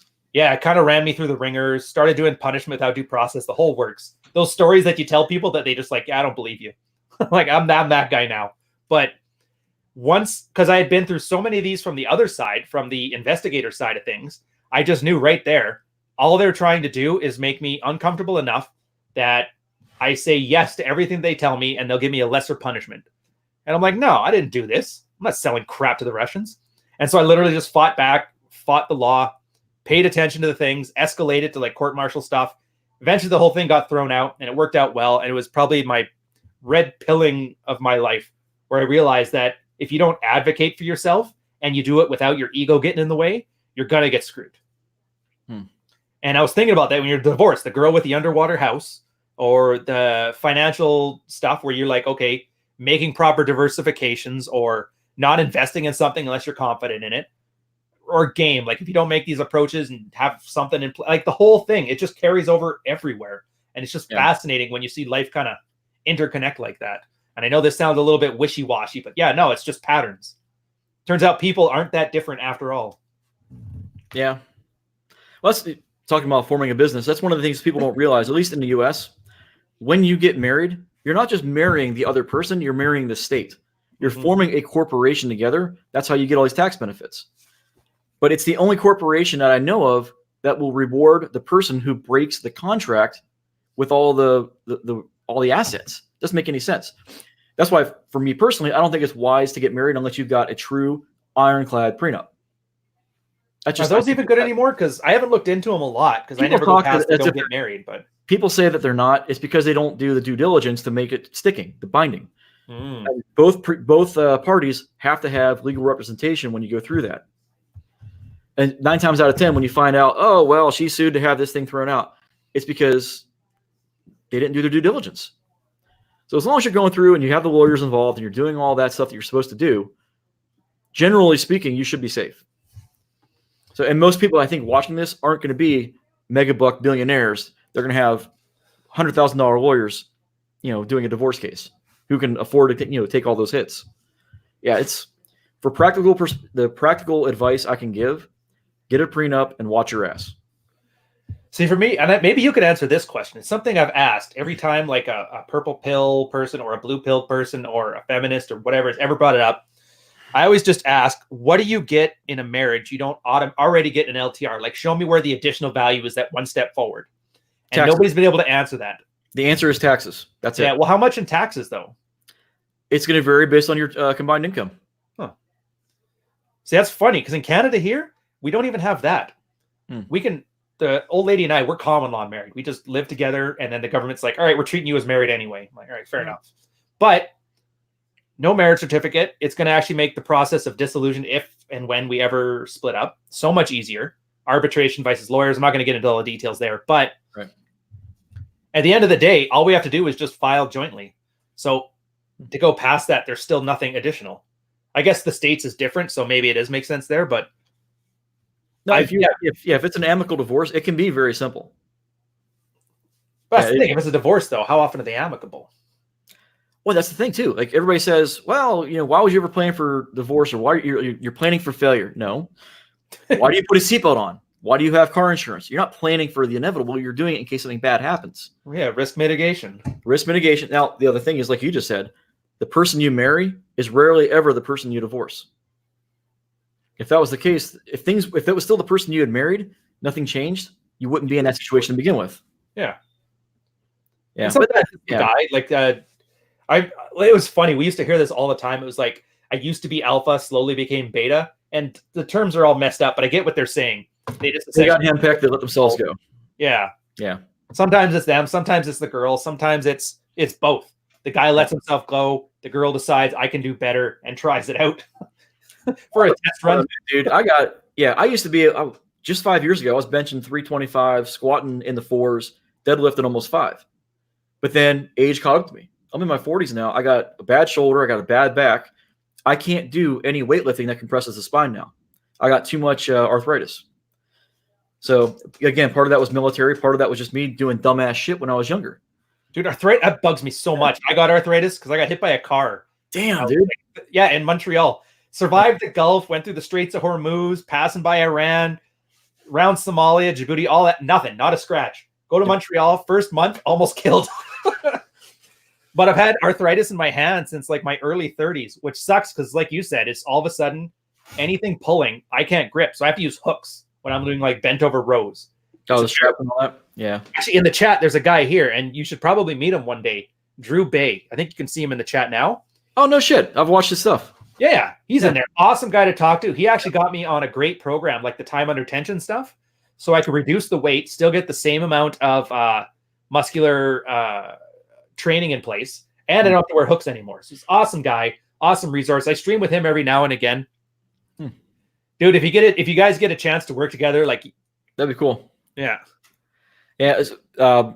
Point was, fuck arthritis. Yeah. Oh, dude. Yeah. That's one of the things they don't tell you about when you get older is it's in your head. Yeah. Things are going to start changing. And that's one of the reasons I got into finance as deeply as I did. Was I was getting to that point where, okay, I'm about to be 40, did an evaluation of my life. What do I need to fix, or what needs changing to set myself up for the future? And then as soon as I did, that's one of the things I'll be doing at some point is the inversion table. Yeah. I want to get one. I just don't have any room in the place right now. But you start getting older and there's changes that happen that nobody really tells you about that you're not prepared for. That you see it, it's out there, but no one really expects it's going to hit them the way it does. Arthritis is one of them. We talked about this yesterday. Not being able to tell people's ages that are far removed from your own age. Yeah. So my boys in high school, so all these people from high school age to like their mid-20s, they all look the same now. I can't tell them apart. It's like, I don't think Chris Hansen's buying that. I'm just saying. But people that go out a lot, like when I was going out, I had that party bus I was telling you about. So I was going out all the time in the nightlife scene and going into college town. When I was active in those communities and around the people, okay, I stayed up to speed. I could tell. But then it's been a few years and now it's like things have changed. I got rid of the party bus. It was a lot of fun. And man, when I got out of that nightlife scene, it's like a perishable skill. Socializing is a perishable skill. Mm-hmm. And when you stop doing it, you're going to drop off. I talked about this in the chat on somebody's YouTube channel just this past week. The return. So anyways, you get older, things change. You got to be prepared for that. Fitness is one of them. So stay working out, but also you got to be mindful of your own limitations. And that's kind of where I'm at. I'm trying to navigate around it. It's a tough nut to crack. And also I want to try and go back in the military. I got to cut weight so I can go and finish by 20. So it's right now, World War III starting out. I love when somebody serves. Yeah. You start getting the saber rattling stuff. You just get an eye roll in return. You're like, all right, whatever. That's why I like what Trump did. It's like we had it was like a proxy thing, a couple of rockets. They did it to save face. Okay, done. Dude, I am surprised more people like whatever, pro-Trump, anti-Trump, I don't really care. It's not my circus, not my monkeys. But the stuff he's doing is such obvious like game theory. I am surprised all these educated people are tripping over themselves to call him an idiot. I love it because he uses Twitter like the cat and the little laser. Follow the bouncing ball. That's all it is. If you think of it from that perspective, it's like whenever he goes out there and he tweets this dumb shit, that's just a distraction. I think he's just doing it just to rile people up for fun. I think he's just an ultimate troll, and he's just getting self-entertainment out of it. Yeah, and then I've noticed that. And then in the back end, he'll change a policy. That's something that, I mean, arguably, the few things I've seen make sense. Like, I know he did some changes to the EPA that gave better power where it belonged, because there's a lot of EPA things that were working against the environment. I don't want to get into that because I'm not following it the closest, but he made that change after he like misspelled a tweet. So nobody focused on that, and everybody focused on this. It was the greatest. Like, he got everybody out of his way so he could just go do his job. And you could argue it's a good job or a bad job, but the fact is that nobody knows what his job is because they're too busy screaming about it. Everything else. Yep. Tucker Carlson had a behind-the-scenes kind of look at Trump. He did an interview with him. They were at some conference, and the guy was talking to Carlson. He says, "So what was it like behind the scenes?" He's like, "Trump is like the autistic guy who just blurts out stuff that everybody's thinking, but no one wants to say." The Bill Burr of politics. He is, in a sense, the way he described it. And in his example, it was they did the interview. He's like, "Why do we have NATO?" And it was like, "NATO? What the hell? What's he going on about NATO?" He's like, "Weren't they so we could fight the Russians?" And he's like, "Yeah, well, the USSR is gone. Why do we still have NATO?" This is Trump asking these questions to Carlson, just blurting the shit out. He's like, "You know what? That's a good question. I don't know." 20 years, nobody thought to ask that. Yeah. So just everybody's kind of what I was talking about earlier with the government. Once it starts down a path, it very rarely ever changes course until something catastrophic happens that forces it. So we still have NATO. Okay. If I remember, he got everybody to start chipping back into the pot. Yeah, they weren't paying their dues. Literal dues. They had to pay so much of their GDP, and they weren't doing it. We were the only ones covering that. But the politics aside, it's funny to see how he just blurts this shit out and kind of sees what sticks. And you see this on Twitter all the time.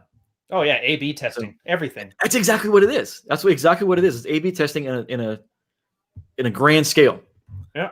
So I don't think people realize that they're just being taken for fools in a sense. Yeah, and you can like Trump, you can not like Trump, you can hate his policies, you can love his policies, but you can't say you can't learn something from his technique.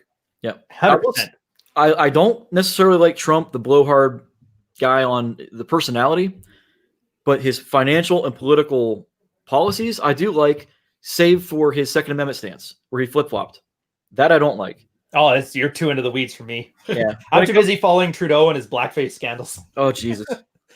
We had one of those down in Virginia. Oh, really? Yeah, he was. I think I forget his name, Northam.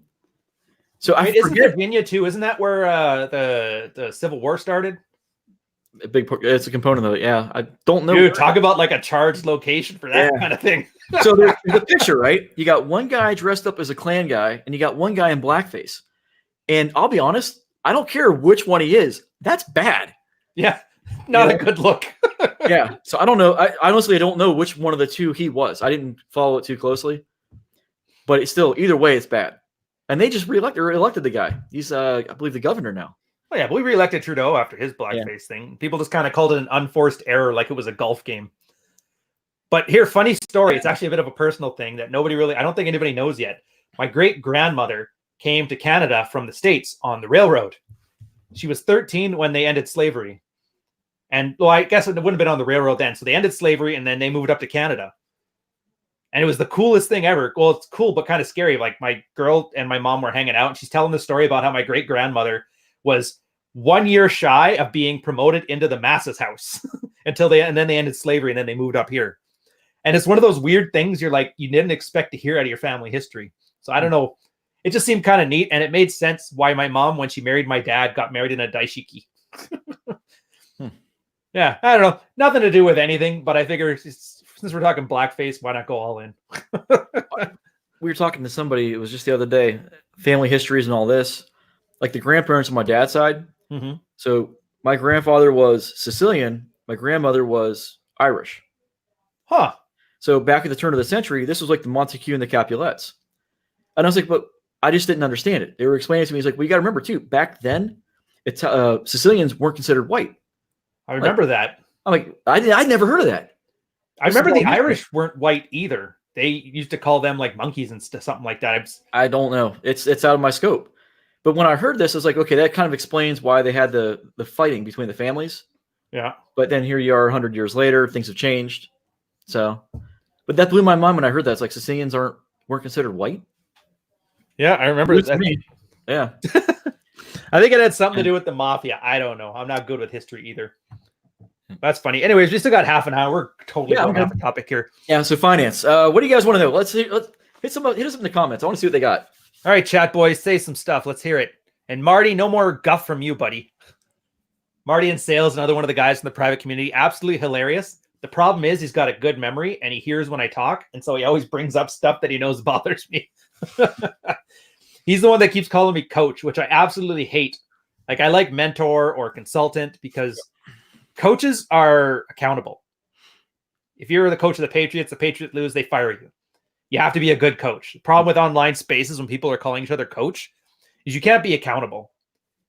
Somebody could sign up, do some things with you, call you a coach. You could screw up their life. Whatever. See you later. Good luck. And so I don't like that because it promises too much, I think. I like mentor. Mentors, yeah. For mentor, me, I can see working. Yep. I like consultant just because, and I hate to say it, but from a lot of consultants that I know, the first thing that they'll do is set expectations right at the beginning. Like, I am not going to save your company. I am not going to do this. I'm going to offer you this information that you can take or you can leave. That'll offer a likelihood of success, but there's no guarantees. And you always have to sign the 19-page sheet saying, okay, if we screw up, it's not your fault.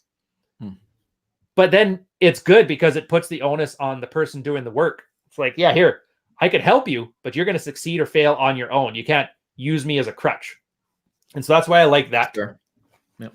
Same as you do with like the $2 and you get it back if you do the work. It's just another mechanism I found that allows guys to take responsibility for their own lives. But mentor, I like that one too.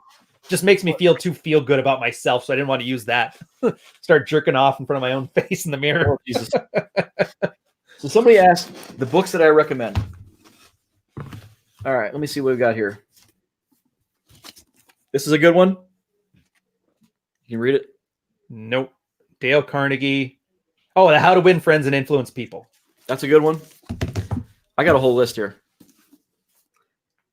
This is my little my bookshelf right here. It's a good one. Yeah, if you guys, I'll just start reading them out as I say in case they don't read it. It's a 4-Hour Work Week by Tim Ferriss. Oh yeah, this is also on Spotify and a bunch of audio services, so I definitely should be reading these. That's the thing too with the 4-Hour Work Week. Ferriss even admitted it's kind of like Kiyosaki. He didn't actually do all of the stuff he talks about in the book. He's presenting the concepts. Some he did use, some he didn't. Now, this is going to go in order of easier to harder. If you want to learn how to get into the stock market, this is the one I would start with.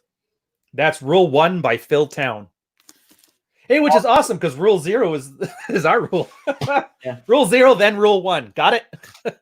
So in the terms of the stock market, he gets all this from Warren Buffett. And there's one book, it's actually on the way. I don't have it yet. It's called The Snowball from Warren Buffett. Right. But Rule 1 is in reference to the 4-hour body. Yeah. Oh, cool.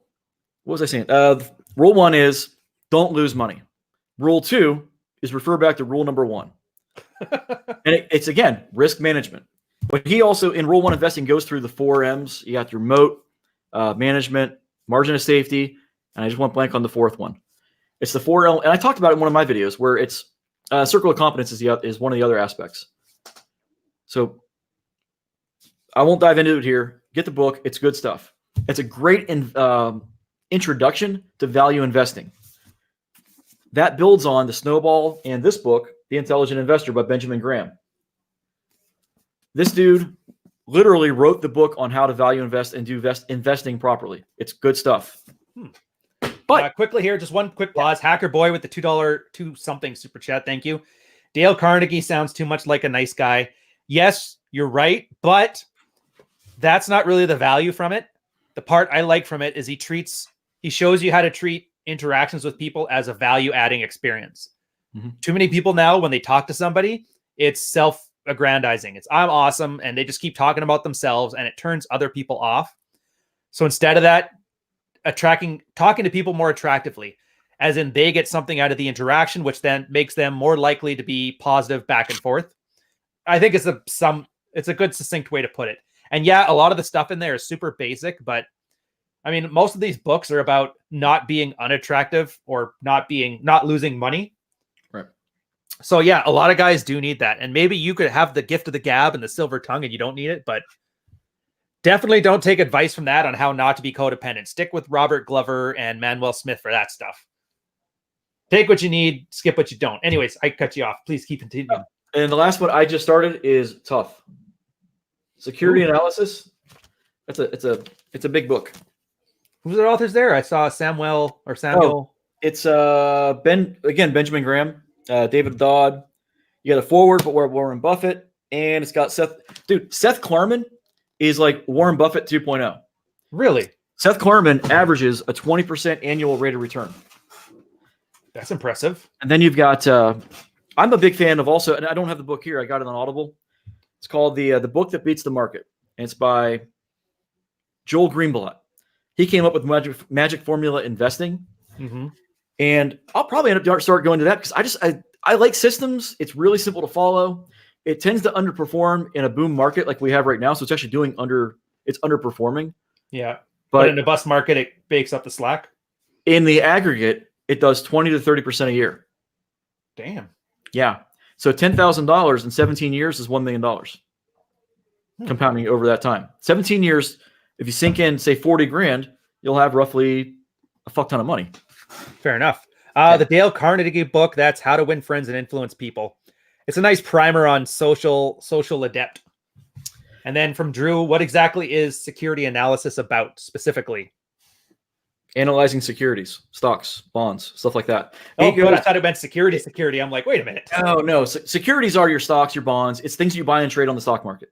I don't think a lot of people understood that. So he just dives into the crunchy math and the process. And this is right now over my head. I'm still in the intelligent investing kind of mindset. So. But that's good, though. I love reading things like research papers. I'm horrible at research. And it was the best advice I ever got was just take a research report, read the conclusion, then the abstract, then the methodology, and then the rest of it. Right. And every time you run into a word you don't know what it means, go look that one up. And then as you look that one up, if you see words in there you don't mean, and recursively do that. And if you do this, it's going to take you forever to get through the first research paper. But then you actually get good at reading them. So I don't mind stuff that's over my head. I love a book where I'm too stupid to read it so I can learn. So one way I'll put it is like this. Think of Rule 1 investing as your bachelor's degree. Intelligent investors would be like getting your master's degree, and then security analysis is like getting a PhD. So I'm reading all this shit so you guys don't have to. It's the I shovel shit so you don't have to. it's the train to trainer concept. I go out, I learn all this stuff, I collect the information, and then I kind of this is like what we did in the military. They send me to a class. I learn what I got to learn. I come back, and then I teach what the important bits to the guys in my unit. Dude, you had a good unit. Mine is just, you did this once, didn't you? Kinda. Well, you're the subject matter expert. Go teach it. What? So yeah, that's what it is. That's my perspective of it. Keep it simple, stupid. Use what I can. Reject what's useless. Add what's individually my own. The integrally uncorrelated diversification is my spin on what Ray Dalio had already come up with. Uncorrelated diversification. Minimizes risk and allows you to kick ass in the stock market. Fair enough. Red Stealth here has one about Airbnbs. I will say, I'll pass this off to you because I'm not the best, but a lot of buildings here were doing it and they're cracking down and removing it. So a lot of people have to have 6-month leases at minimum. It's a hard investment because it's like Uber. You're really beholden to the law of your syndicate, your strata, your city, your province, your federal. So it's a bit risky. Yeah, it can make a bunch of money if you live in a place that people want to go. And I use them myself all the time. But as an investment, you really have to pay attention to the laws and kind of keep up to date on it and have a contingency plan. Because if your building shuts down Airbnb rentals, then you got to figure out what to do with that piece of real estate that's not a liquid asset at all. What to do with it now, because you're just going to be paying 2 mortgages otherwise on property that you can't move into.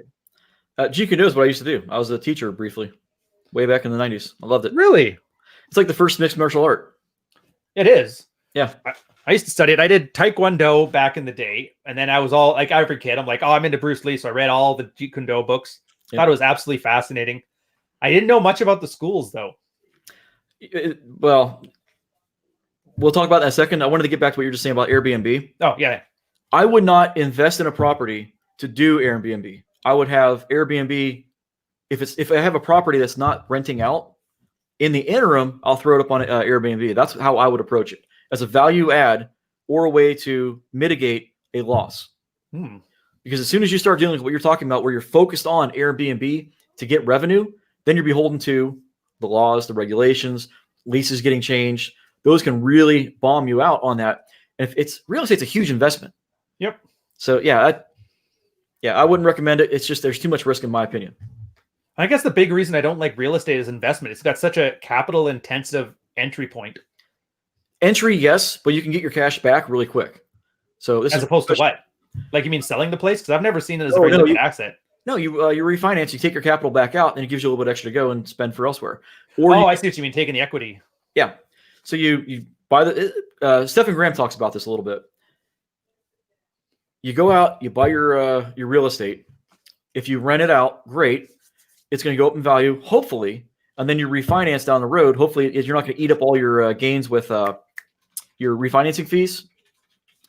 Right. And you have that cash you can then reinvest elsewhere. Now, the gotcha. So, and also when you refinance like that, you're not going to take a tax hit because you're not selling the property. So you're getting the capital back out of it in that sense. So it keeps going up in property. The property keeps going up in value, hopefully, through the capital appreciation. Through the market just goes up, but you're getting some of your gains out of it every time you can refinance, and that again gives you capital for future investments. Or this is the one I like. This is one of the I got from Rich Dad Poor Dad, Kiyosaki's book. It was through that I learned about the 1031 exchanges. Okay, what's this? So say you buy a property for $100,000. It goes up to $150,000. You sell it. Normally, you would have to pay taxes on the $50,000 in profit. However, do you guys have that even if it's your primary residence? There's different tax treatments for your primary residence. Okay. So as an investment property only, we'll just say. Gotcha. So you got $50,000 in profit for that year that you're going to have to claim as taxes, pay taxes on, unless you use that money and buy a larger property. You level up. Right. So now you had the $100,000 property. You sold it for $150,000. You turn around, you saved up a little bit extra money on the side. Now you're going to buy a $170,000 property. You pay no taxes on the $50,000 gain.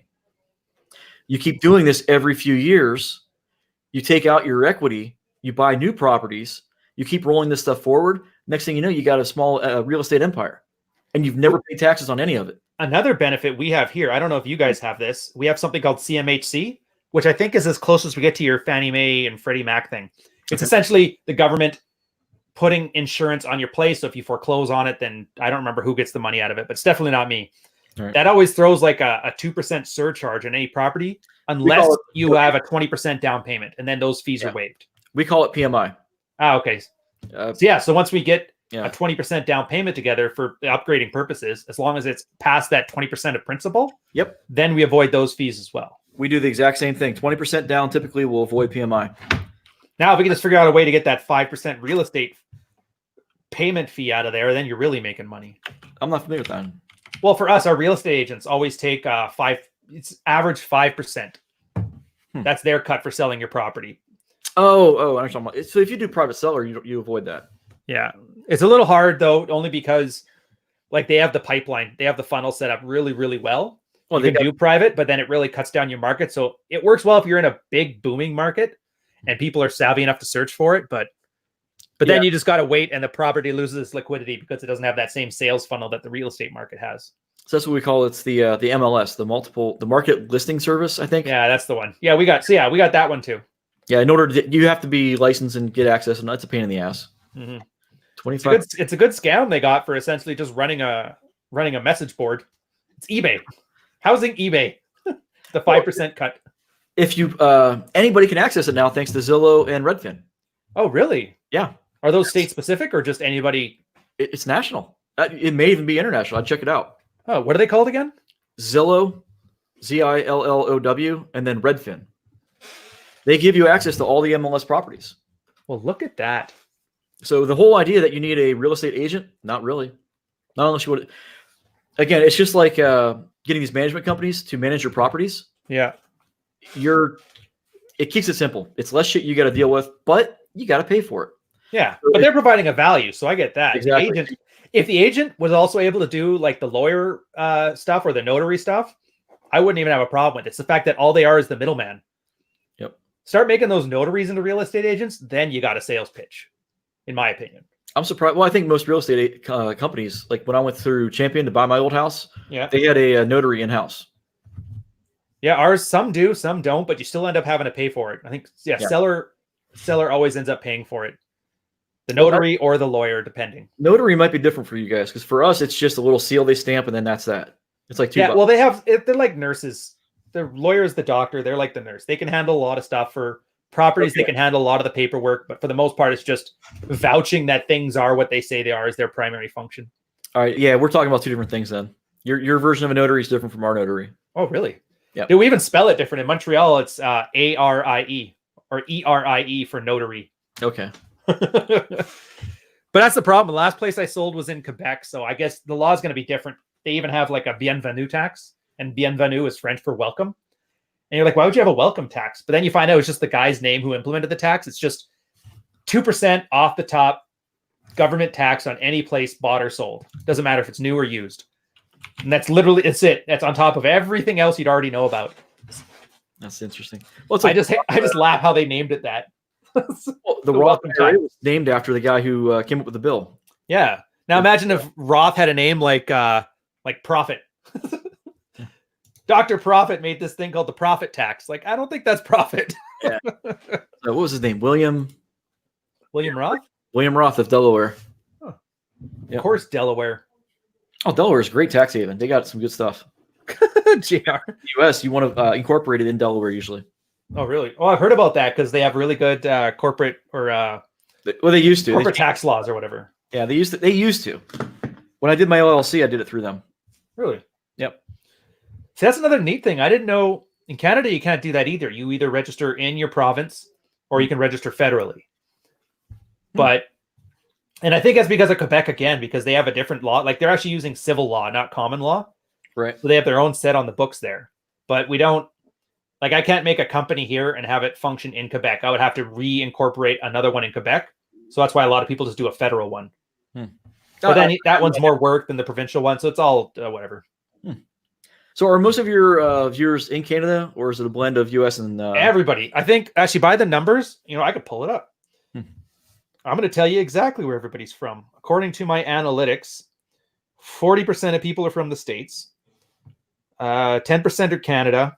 And everything else is everything else. You said 40% from the States? Yeah, 40%. Wow. But only 10% in the Canada. Yeah. So only half of your viewership is North America. You know what? Most American conservatives are Canadian anyway. Gavin McInnes, Stephen Crowder, Lauren Southern. Because they've seen all the bullshit that happens with this nationalized stuff. Yeah. All American conservatives are Canadian. Didn't you know? Well, so a friend of mine, she's Canadian. She just got her U.S. citizenship. Mm-hmm. And she was telling us a story about this guy who was waiting for healthcare up in Canada. He had a bad leg, bad knee. By the time it came around to his turn to get his surgery, his other knee had gone bad from his gait being screwed up. Yeah, that's funny because it was a good system, the socialized medicine. The problem was in the 90s, and this happened with the police officer union as well in Quebec. That's why they were all wearing camel pants for the longest time. But so they defunded it briefly, thinking, okay, we're gonna stop paying into it now, and then in a couple of years we'll pay the difference and we'll get back to going. So it became underfunded, and then they just never chipped back in. So that upward curve to meet inflation cut right down, and it's just never gone up past then. So that's the problem in the socialized system. Quality of care can't go down. The amount of people can't go down. So the only thing that can go down is the amount of weight. And then on top of that, doctors here don't earn as much in the States. So we'll subsidize people. Quebec was big for this one too. Huge subsidies for doctor education. As soon as they get their degree, they go move to somewhere else where they can actually earn a decent income to pay off their student loans. Yeah. And so, yeah, at the end of the day, that's what happens is you have a system where you have longer wait times because it became underfunded and there's no incentives in place to keep talent here. It's the same thing in the UK. Long Yeah. wait times. Oh, and on top of that, we were going to start importing doctors from elsewhere, but we didn't have a good communication between the doctor certification authorities, the whatever our version of the APA is, and the government. So the government said immigration will bring doctors here, but they weren't certifying the doctors here. So you end up with doctors that move to this country and end up driving cabs. Jesus. Yeah, so our system is definitely like, it just wasn't well thought out. And then as soon as somebody rocked the boat even a little bit, it's caused problems that have rippled through the system. Well, it's like they say, the path to hell is paved in good intentions. Yeah, pretty much. And that's the funny thing, because most guys who are young aren't using it. The people that are using it are women and old people and infants.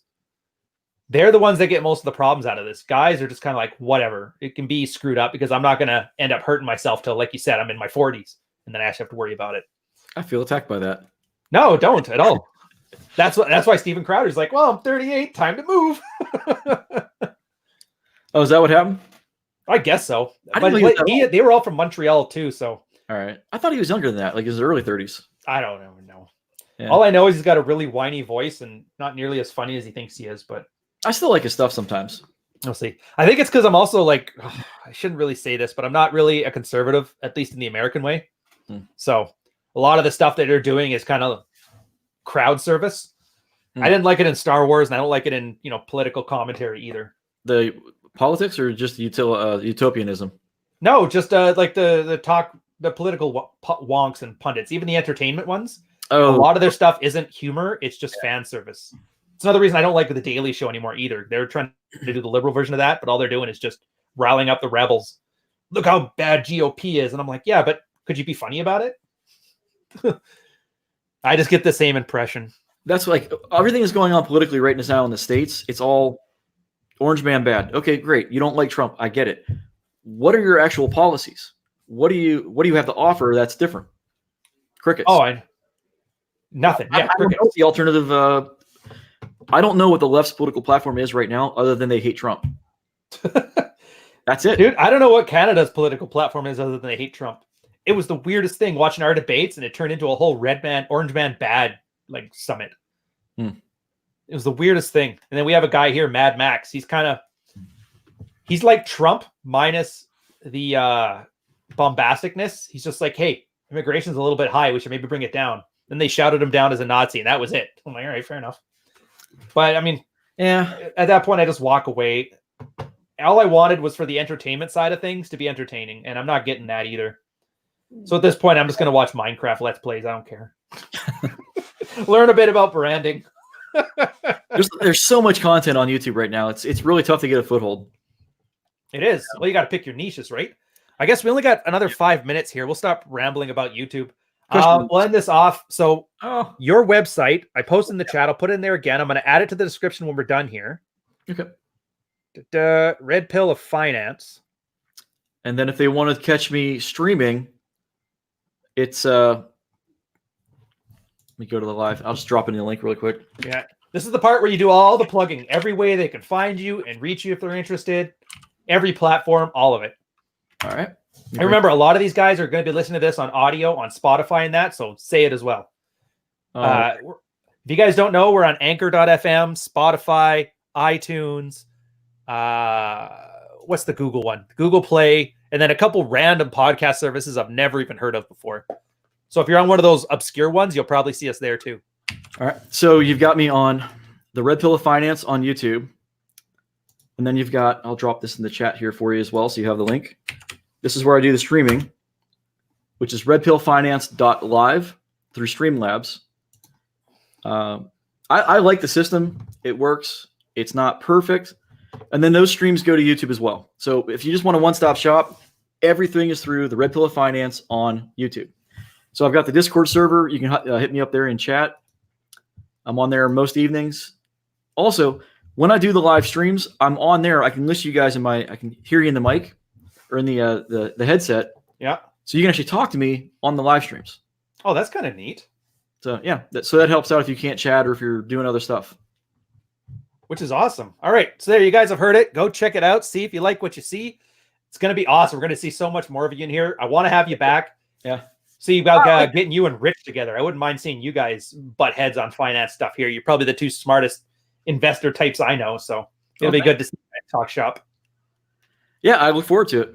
All right. On that note, you guys, it's going to be Rich Cooper's channel today, Rule Zero, in half an hour. I'm going to go grab some breakfast. And